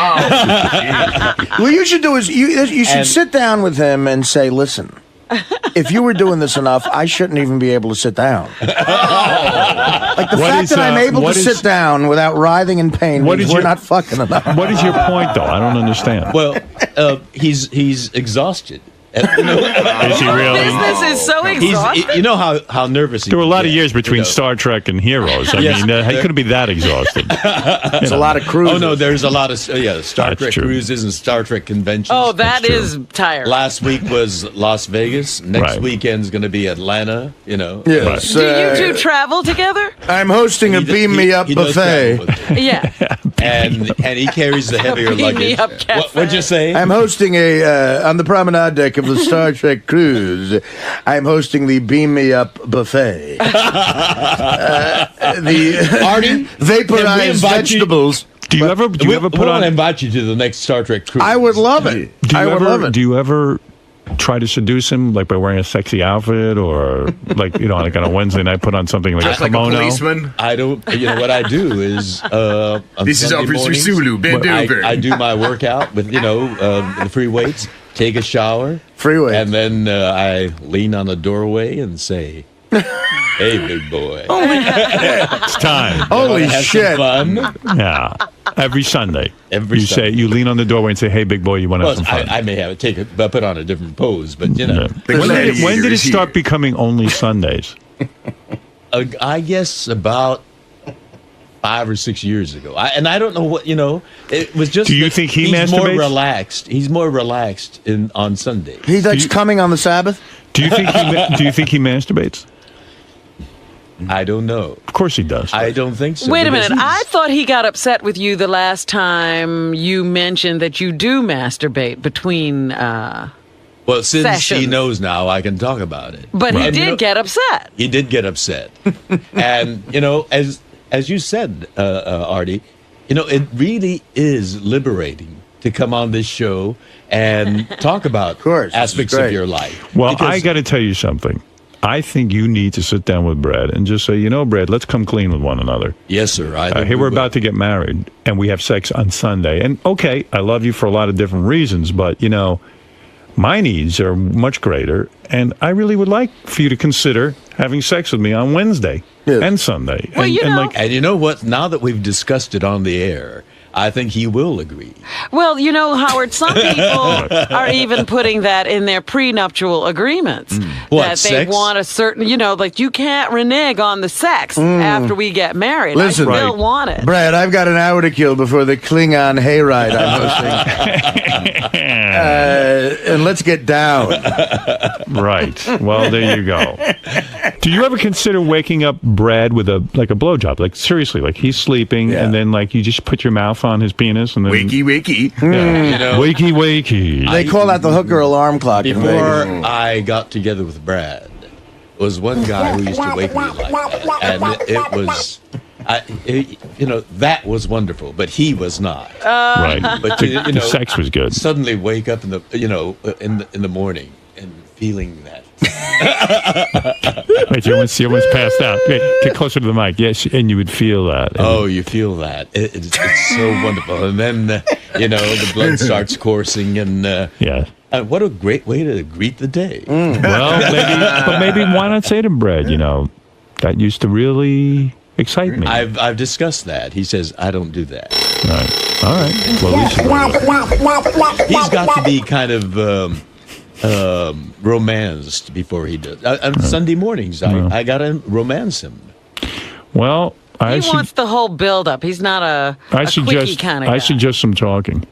Yeah, good idea. Yeah. I think I will. Something's up there, and he's listening. He's hearing this. Yeah, you're a married couple, and it's time for you to really get that sex life going. And Lisa, and then after Wednesday, yes, then we should have it more spontaneous between Wednesday. Yeah, right. That's what I would. I mean, it's so regimented. You're not. You're an artist. You need to. Exactly. You need to be spontaneous. And that's the way I am. Well, do you think you're going to ruin this relationship, Howard? It may not be marriage that ruins. Well, that's right. We can blame it on him if it doesn't work out. You want to know something? In a sense, I think that George has come to accept this as normal behavior, and he's not really pleased. Well, he accepts it as Brad's behavior. Yeah, and I think, there's nothing wrong with saying to Brad, I know this is your behavior, but why? And is there something I can do or we can talk about in a serious way, not a joke on the Howard Stern show, where we can really, be together and up our sex life. I mean, it's crazy for a guy.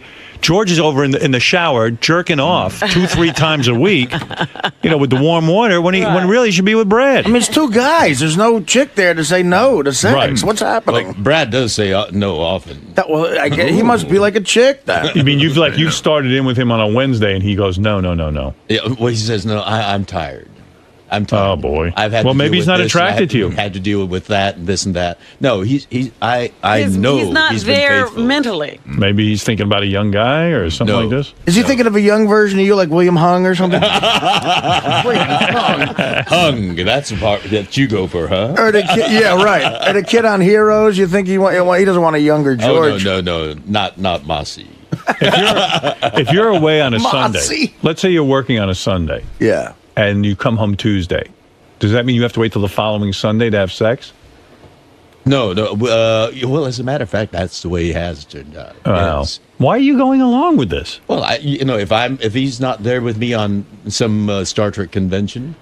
Yeah, I mean, why on Sunday? I do it in the shower. Yeah, but I mean, why on Sunday? Is it okay? Because Sunday's a day when he doesn't have to deal with email, telephone calls, and all these other... that's bullshit. That's what he tells me. Yeah, well, he's full of it. Have you ever been approached at a Star Trek event by a gay fan who wanted to bed you down? I have. Really? I have taken advantage of it. This was before. Really? Before. Oh, you have taken advantage. Oh, that's yes, great. Good for you.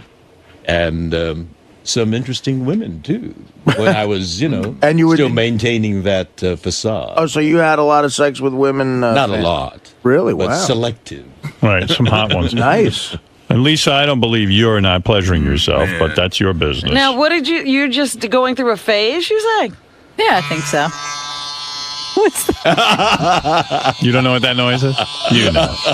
What's that? Lisa, admit, how many times have you had me? And your thoughts? Yeah.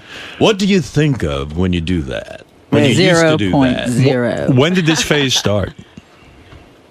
I don't know. It's been a while. I think it's all part of not dating, just turning all that aspect off of you, inside of you? Maybe I have. I don't know if I have done it intentionally, subconsciously. I don't know. Robin, have you gone long stretches of time where you Without masturbating? Yeah. No. Well, why? Why would I do that? Do you believe Lisa when she says she's doing that? I believe her. Why would she lie to us? Well, shame. No, I don't. Yeah. Shame. Yeah, shame. Just want anyone to know what she's up to. Thank God, Robin. Plus, she puts her fingers in the cupcakes. No one wants to think of that. Maybe she shouldn't. Hey, Lisa, some guy contacted me. His business is he does some sort of test where you can tell the germs on your hands. Yeah. You could swab your hand and know. And that's why you shouldn't put your hands in the cupcakes. Yeah, I know. I saw something on TV that when you double dip, it increases germs by like 1 million, if not even more. Want me to swab your hands? I can have the guy come in and find out. My thing was, I just touched the cookie. I didn't touch the cupcake. Doesn't matter. No one wants that. Electricity. All right. Anything else in the news there, Yes, Lisa, besides big you're not news. masturbating? Well, you're not the only one getting married. Jason is getting ready for his upcoming wedding. He says that he's already started to take measures so that no one gets embarrassed for his wedding. He has told the DJ, do not give the microphone to Sal or Richard by any means. Don't let them get, how they pass around the mic? Yeah. And, you can sing or say something nice to the bride and groom.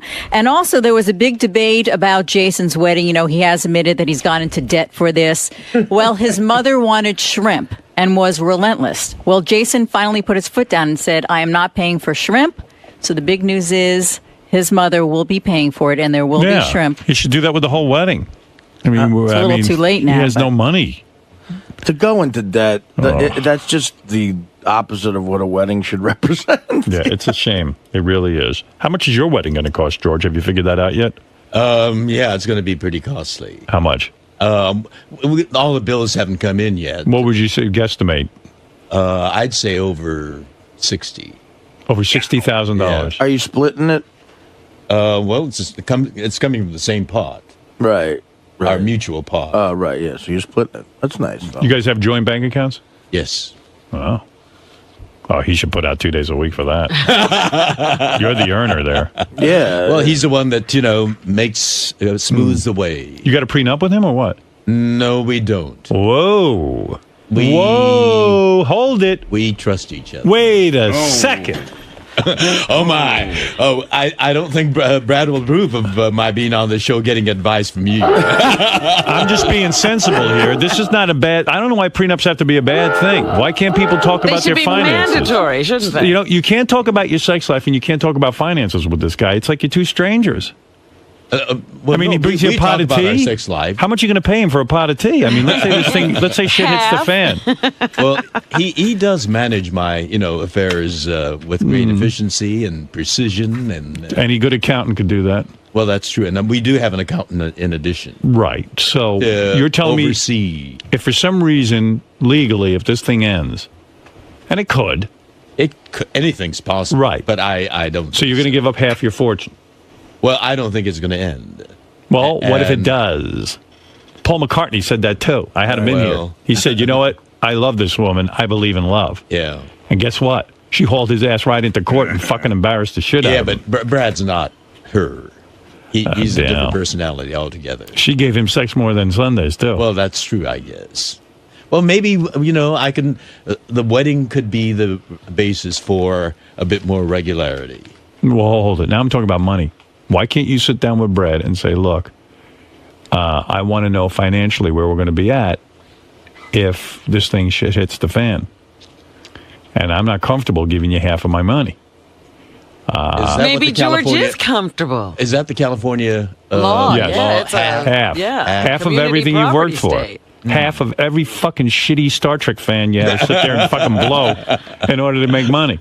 Every one of those fucking pancake every cruise, every time you were trapped on that boat with all those nudniks. I didn't see Brad at camera blocking every Thursday. Hey, George, could you sign this for me? Young man, I can't hear you through your William Shatner mask. Do you think I should have that discussion with him? Oh, yes. What are you comfortable paying? Were you comfortable giving up? So what? How do you? Here's how you do it. I'll be you. Yeah. Brad, I'd like to sit down and talk about something. Yes. Now that we're getting married, this is a legal agreement. I want to work out a prenuptial agreement so that if anything should ever go wrong, not that I think it would, I understand what I'd have to pay you. So do you negotiate some kind of percentage? Well, you would sit down with a lawyer, and he would sit down with his lawyer, and you would say, here's what I'm comfortable. Do you have a problem with this? Our lawyer is our mutual friend. No, you get two separate lawyers.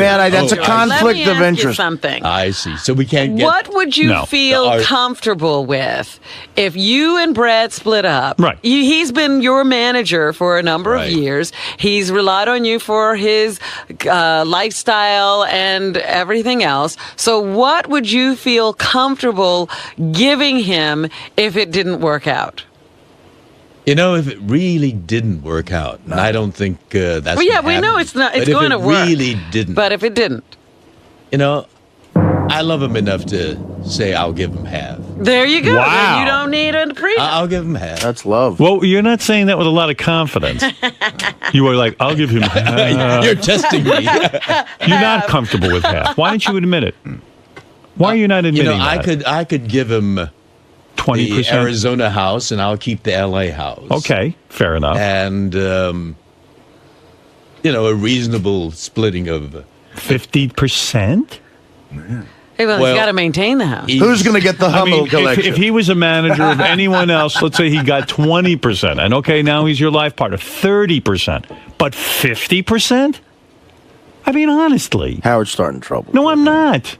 George, come on. He'll see you as why? Would you like to negotiate for me? Yeah, bring him in here. Bring him in here. Not on the air. Oh, yeah. Bring him in here. I'll talk to him. You're not going to get Howard on the phone off the air. Right. Are you getting married on a Sunday? We're getting married on a Sunday. All right, well, you can say, Sunday look, afternoon. So you tell him you got to fuck me twice? Wait a second. George. So, George, you're going to just go into this blindly and not have a business discussion with him about finances? Well, we have not had that discussion. I just assumed you were not going to have it, were you? You don't think about it. Yes, you did. You're lying now. You're lying to yourself, not to anyone else. You have thought about it. No, I really have not, quite honestly. You never sat down and said, oh, my God, if this thing doesn't work, I'm in a contract with this guy that I have to give him 50% of my assets. It's been working out well. We know that. Mutually for the last. But gay couples break up just as much as heterosexual. And we've seen a number of these marriages already hit the rocks and break apart. Well, but they're, we know some. And you've got to protect yourself. We're different people. They were all different people, too. All right, can I say something? Yes. I'm going to give you a worst-case scenario. Yeah. You get sick. And I don't mean the kind of sick like a cold sick. I mean you're sick. There are hospital bills or things like that. Yeah. You're not the George Takei, the vibrant guy. Right. Brad loves you. He's with you, this and that. But I know he will be. Yeah, but you know what? It turns out he starts fucking around with some other dude.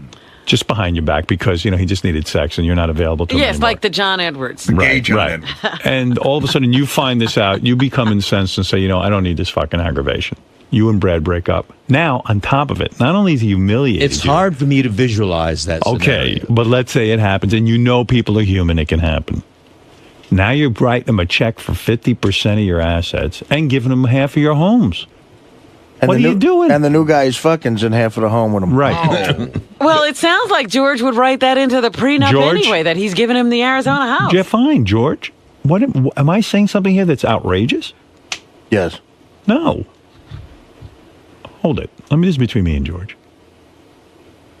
Because I really hadn't thought of that possibility, and now that you've introduced it, I'm thinking, all right, if the law is half, and he did help me with, building my career, and the other part that, you talk about my getting ill, when my mother got ill, we moved her in with us for the last 4 years of her life, and he took care of her like a few sons did not, and I really am grateful to.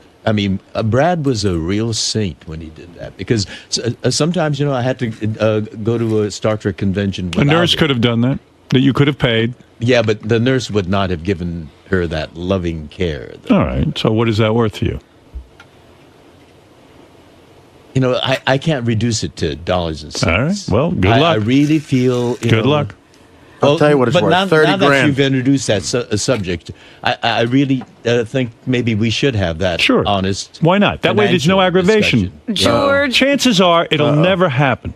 I don't think Chances are it'll never happen. But if you have that tucked away, at least it gives you security that you're not going to get fleeced. But George, you're acting as if this is a fairy tale. Well, they're fairies. Oh, stop. And they like tail. He couldn't resist that crap. I know. But the point is, having the opportunity to get married is fraught with danger. It's not just a ceremony and a lovely party. It is a contract. You're entering into a contract. It is a contract. It is. You're right. Gene Roddenberry. That's true. There's no difference between Gene and had Brad. Great difficulties. Listen, you've busted your balls, and I like Brad a lot. You know that. But in all fairness, you're the one doing the glad handing on the fucking Star Trek cruises, and that ain't no picnic. Nobody's lining up to get Brad's autograph. I mean, if we were off the air talking, and we started talking about some of those Star Trek fans, these are disturbed people. And the fact of the matter is, that you've paid your dues, Bless pal. their hearts. That's right. You've paid your dues. You've been trapped on a boat with those people. You know, you've paid your dues. You don't have to. Sitting there and all sucking right, up. I will have that discussion. Yeah, good. I think that's fair. You know, we just may have that discussion tonight. Good. And do it. And they may if you're just holding, not be getting married tomorrow. if you're holding it back out of fear, then you. No, it's not fear. It's not fear. It's just that. I think it was euphoria. Wait. Yeah. It's just what? And I trust him. I've trusted him, and the trust has been reciprocated all these years. And the thought of parting never entered my mind. And our relationship has been tested, as I say. Moving my mother into our house, and George, we don't know. We don't know in which ways it's going to be tested in the future. As you know, things can erode rapidly. But listen, every guy who gets into marriage thinks it's going to be perfect. Trust You're me. so funny sitting there with that bee. I'm seeing you looking at the bee as he has this. Yeah, I got Beth's initial tattooed on my finger, right there. Oh, right there. You see, right there. Yeah, and I don't have Brad's bee tattooed on me. Right. So I'm saying the same thing to you. Listen, we all believe it's going to last forever. But then when the shit hits the fan, you like to know at least everything's been banged out ahead of time. A little bit when you weren't emotional security. and angry. Why would you leave a legal contract up to the state? You make that up with Brad, and let's get some lawyers involved, and let's get this thing going. All right, I'll have that discussion tonight. Nothing is more romantic than lawyers. You want to get into this. And if Brad is, so we should get different attorneys. Not the one you'd have right to. now. Any lawyer will tell you you cannot have the same attorney. It would not be legal and binding. You have to have two separate attorneys. Because our attorney knows both of us. That's right. That would not be right. You should have two separate attorneys, two divorce attorneys, who sit down. Divorce attorneys. Yes. Oh my God, this is being reduced. But George, that's the way it works. You want to Welcome be to in the world heterosexuality. of marriage. This is it. Yeah. This is what you fought for. Welcome to it. Yeah. Yeah. All of it. The whole. Whether you don't mow the lawn for 2 days. Positive and the all you're doing, downsides. what you fought for here is to have a legal contract with somebody. So if you're going to have a legal contract, you ought to sit down and find out what the fuck's in it. Don't sign contracts. If you went on a TV show, you wouldn't sign a contract without reading it. That's true. So why are you going into marriage without reading the contract? We're fighting for laws that doesn't allow heterosexuals to be married. Yeah.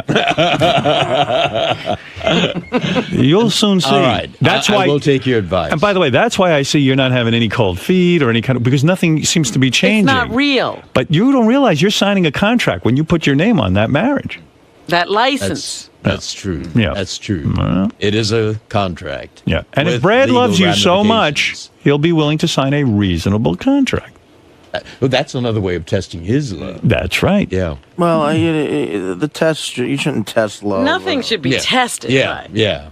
No, it's a strange way But of don't putting let it, anything be contested. No, if he loves you, he'll sign something fair. Knowing that it's not going to happen. Right. In other words, you should say to him, you should have no problem taking 20% because we're going to be together forever, aren't we, darling? And if he says, make it 30, then I'll know that that may be you might real not be prospect. together. Yeah. Then you'll know he's the shithead that we think he is. Don't forget, my friend, you're the George Washington of gay marriage. That's right. You're one of the first pioneers. Let's make yours a successful one. Right. Yes. Well, we're determined to make ours. But even if it ends in divorce, let's not make it some tawdry headline splashed across the newspaper. That's We right. are debacle. mindful of responsibility. Gay marriage not working. Well. Right. Yeah, that would be. Takei dragged into. He could have hit you up. He could hit you up for palimony. So I like that you're getting married. You're finally going to bang out a contract with this with Brad, which I like, and I like Brad. And Takei divorce gets ugly. I think we Brad. want to see that. Who wants to see that? I think Brad should be treated very fairly in this negotiation. And I'm willing to be fair, Right. and I'm sure he's willing to be fair too. But he did play a big part. We know that. Then And guess give what? him that You credit. played a big part too. Well, that's true. Yes. That's right. Yeah, he played a huge part. I'm sure he was at rehearsals for Star Trek 4 all day. A lot of pressure there. All right. He doesn't have to shake the hand of an 82-year-old guy in a Klingon outfit. He put up with a lot from me too. Well, When I'd we come know. home, Taking care of your exhausted mother, and shit, tired. man. That's a saint. Holy Christ. He is a saint. Yeah, I wouldn't He take is care a of your saint. mother. But I know you wouldn't. Yeah, No. she'd be out of luck. And with you, I'd get a prenup. Listen, I love you. Look at me. I'm Yes, gonna tell you I something. know. This is my gift to you. It's a More than that mutual- stupid gift. No, I that sent is you. a gift, and that is word to the wise. You're a terrific guy, You and know, my he- audience loves you, and I love you, and I know everyone in this room loves you. And he did try And- to have this conversation with Paul McCartney. And you know what? I swear, did. yes, I did. Yes, he Paul was did. on the show, Yeah. and he was getting married, and I said to him, "What are you doing now?" He goes, "Oh, I believe in love, and Howard, I don't need a prenup." And I go, "You know what?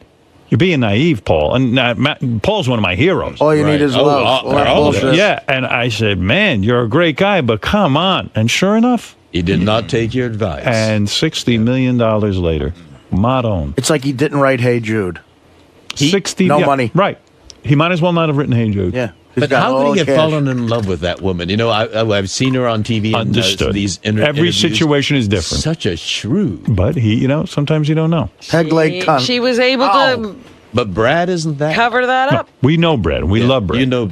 But listen, I know lots of loving gay and straight couples, and shit hits the fan sometimes. It could happen 5 We years are from now. human, yeah. Sometimes people get married, and the week afterwards they go, "Oh my God, this was a huge mistake." Even though they've been together for years, the marriage changes things sometimes, and I don't know why. You know, in it what was- ways does it change? People just get different. I don't know why. In what way do they get different? I don't know. Maybe you just panic. You Because go, "Oh my we've God, had this our is-" fights. He's driven me up the wall. I mean, the wedding planning is driving me up the wall. Oh, that's right. And he's Well- a detail person. Oh, my God. Oh, my God, yes. Like, But dude, I Listen to me.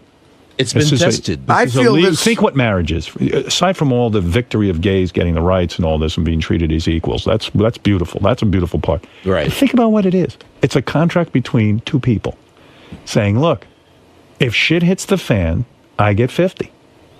That's it. Mm-hmm. Mm-hmm. No, I hear That's you. what it I is. hear you. When you I boil hear it down, why be married? It's to give the other person security. So Brad's saying to you, "Give me my security." Okay, I'll give you so much security, but not everything. See? Brad, are you listening? I got to tell you, I think this conversation that Howard's suggesting will end your relationship. Well, then so be it. If Better that now. happens, I want my fucking donation back from that fruity charity. All right, well, fair enough.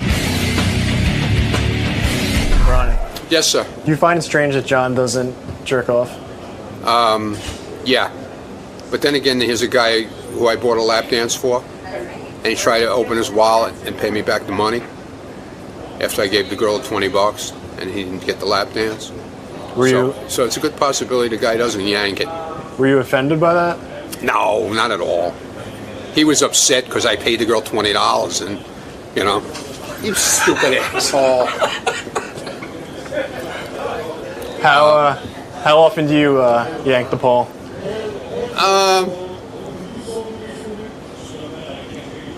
Not that often anymore. I don't have to. Oh, look at you, fucking ladies man. No, it's been a while. Actually, it's been a while. Over a month? No. Couple of weeks. Sal, do you find it strange that John Hyndman turned down a lap dance? Yes, I do. I mean, I don't get it. I mean, the guy's a multimillionaire. He's on the Howard Stern show. You know, he's one of those guys that tries so hard to be out of that. He tries so hard to have a reputation of not masturbating and not messing around with girls. He's the guy you're going to find in a brothel in the South Bronx with 4 girls, you know, the jacuzzi running, probably some duct tape and chloroform, you know, sitting on the pillowcases. John Hine's a creep. You know, there's no doubt. You know, it's just like Spitzer. The harder you fight against it, the more of a fucking degenerate you are in the closet. And that's what you are, John. You're a degenerate creep. You're an idiot and a liar, and you can't pull the wool over my eyes, asshole. All right, That's the truth. that went in a different direction than I thought. Mark my words. But I love the guy.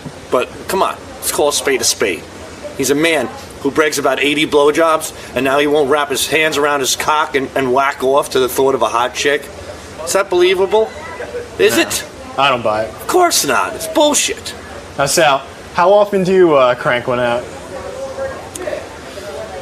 Once to twice a day. Twice a day? Once to twice a day. Wow. If I can. It all depends. Oh, if you could, you'd do it a lot more? Yeah, I mean, I get home, my wife's not home, so, you know, I toss one off then. You know, I have a 15-minute gap to toss one off. I'll do it there, and then usually in the shower, where nobody can hear me. You know, because I'm a man. That's what men do. Men we jerk off. We jerk off. And John's a man too, but John's a lying man. John definitely jerks off. He's a big fat liar. John Hine, you skated through that one. You skated up. John. There's nothing to skate. Why can't Howard wrap his head around this? This is just something you don't do. Because clearly he's the opposite. And what bugs me about it is that he thinks I'm lying. But I've been a fan of this show forever. I know how things work here. Why would I lie? You know what I mean? So look, he's going to think what he wants to think, and he's entitled to. He's just wrong. Jerk that rod, damn it. Now, the same way that the same way he finds it strange that you don't. Do you find it strange that he does that much? No, I think that's more normal. I mean, maybe he's a little bit beyond normal, but I think most guys are like that. Look, if I was that way, I'd totally admit and be whacking off 10 times a day, but it's just not. I'm very satisfied with my sex life, and if there were problems, I'd address them, but I'm okay. George. Hello. How do you think this conversation is going to go tonight with Brad? Well, I don't know. I have no idea. But I think what Howard's done is laid out, you know, the rationality of it. And it'll make it easier for me to have that discussion with Brad, because it is a legal contract we're entering into. And, you know, we are entering into it emotionally and with rose-colored glasses on, as a marriage should be approached. However, it is a legal document, a legal association, and that dollars and cents aspect, the possibility of, you know, it not working out should be considered. So he's made a lot of sense, and I think Brad will, I hope, agree to have a rational discussion, knowing that it's not going to happen. Do you think he might be offended by you asking? Well, if he's been listening, you know, he's heard all the logical, thoughtful, clinical, you know, legalized approach to it, and that's what a marriage document is. So I know that Brad to be a thoughtful, rational, detail-oriented guy, and I think I could approach the subject without too much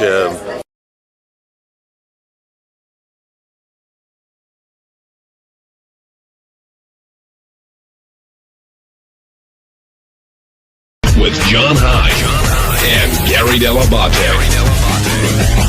The best of the wrap-up show begins now.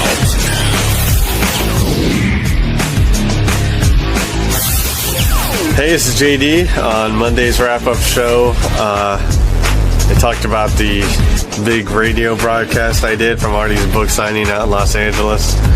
And also, you know, older women, you know, loving me or whatever. I don't know, liking me.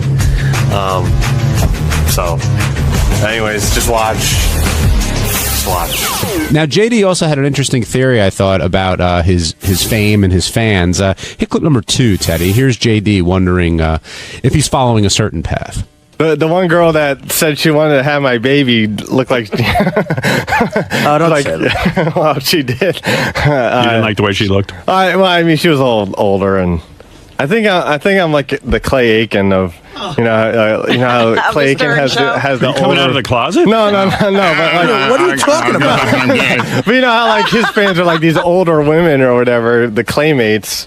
I don't know. You're saying you think that maybe your fans are older women? Something like that. I don't know. Not hot chicks. J-mates. Yeah. That is one of the most insane theories in the history of the show. How do you make that jump? Like, because probably, listen, you got his numbers, everything's diminished. So if 2 older women liked him in a year, that means that older women like him. Well, JD should come down here and explain himself. Yeah, that's really was an absurd statement. Benji, how do you think JD did? Well, I think it is. Listen, you're joking around, but I think a live environment is really tough. Even when Howard does a show in Vegas, it's hard to get control in that kind of environment.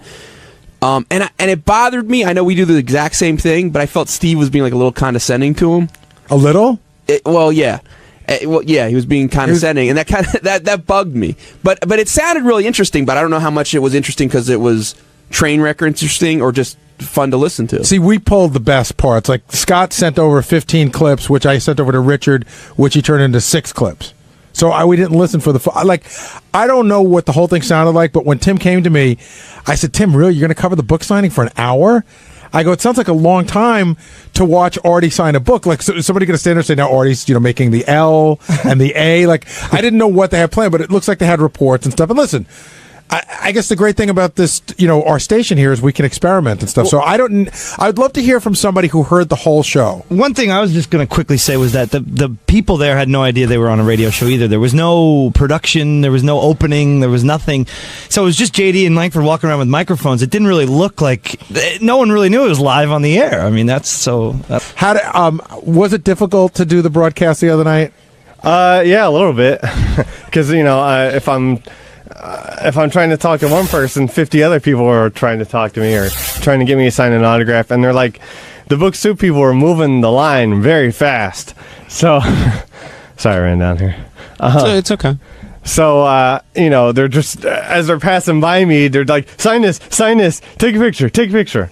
And that was the whole night. And people whooping at me and stuff. Well, that you can't. But you should say, "Hey, I'm on the air." But you should have said that while you say, "Listen, I can't really do that right now. I'm on the radio, but I'd like to talk to you." But the other thing is, did you feel that Steve Langford was condescending towards you? Did you get that impression? Because that's what Benji said. I feel that's Steve Langford's sort of on-air character persona, whatever he's trying to do. So it's fine with me. I think it was funny. We played the clip. You also likened yourself to Clay Aiken. You want to expand on that a little bit? No, it was a weird. I should not have said anything because I'm sure I started a whole fucking stupid thing of J-mates or whatever the hell it is. That's doubtful. Yeah, right. I mean, that really is. Oh, I hope it is. You feel like this whole Jared Team JD Team Jared shit fucking blew up and. Whatever. Wait, so what's your concern? You've started a J-mate trend? Like, no, I'm asking you seriously. Yes, I don't know. Like every time you walk out of the building, there's gonna be like 1,000 ladies screaming and stuff. Forget it. Do you have sounds stupid now? Do you have a lot of older women hitting on you? First of all, define. There was an older woman at the book signing telling me she wanted to have my baby. Define older. Tell me what older is to JD. I would say over 35. I mean, they're not old, but like 35 to like 45? 35 to like 50 or late 40s. I don't know. And you get hit on a lot by women that age? Yeah. How frequently does this happen? I don't know. It's just wherever. No, not wherever. How frequently does it happen? I don't know. Messages on MySpace and stuff like that. I don't know. What kind of messages? Just messages. You're very cute and stuff like that. But not from other 23 or 24-year-olds. Yeah, but not as much. Not as many. How do you know? Like they're over 35? You check their profile? Of course. Kidding me? I'm sorry, I don't know. Oh, I'm saying. So great. And so now you're worried like you're going to get I don't know. Overwhelmed with online requests? No, forget it. You think you're being pigeonholed that only older women will want to fuck you now? I don't know. I just shouldn't have. It was a stupid thing. to think of. No, it's not. But it seemed like you had a genuine feeling. Like, in other words, you were being honest. So don't be ashamed of being honest. The more women that are forthright with their wantingness or whatever seem to be like that. Like, I've yet to see a hot 21-year-old tell me she wants to have my baby. From what Gary's saying, like, are you scared that it would hurt your chances of getting younger girls? I don't know. Whatever. Like, why would it be bad? Is it annoying to you? No, it doesn't. No, it's just, well, if I want a regular relationship or something, yeah. But you don't think you could meet a 35-year-old woman who could do it for you? Maybe, but I mean, it's unlikely. I mean, how old are you again? 28. That's not even that much older than you. No, I know. I was thinking you were like 23. No, but so behind these older women might be these hot young women that are trying to get to you, but you're surrounded, so they can't. Exactly. I guess. Is 35 your older woman cut off? Like, is that the age? Would you? Oh no. There's no. What do you mean no? Hot, like 50-year-olds out there. So what do you care? Why do you care how old they are if they're into you? It's more. I'm more thinking of a relationship type thing for that sort of thing. And they might confuse you, and trick you. I don't.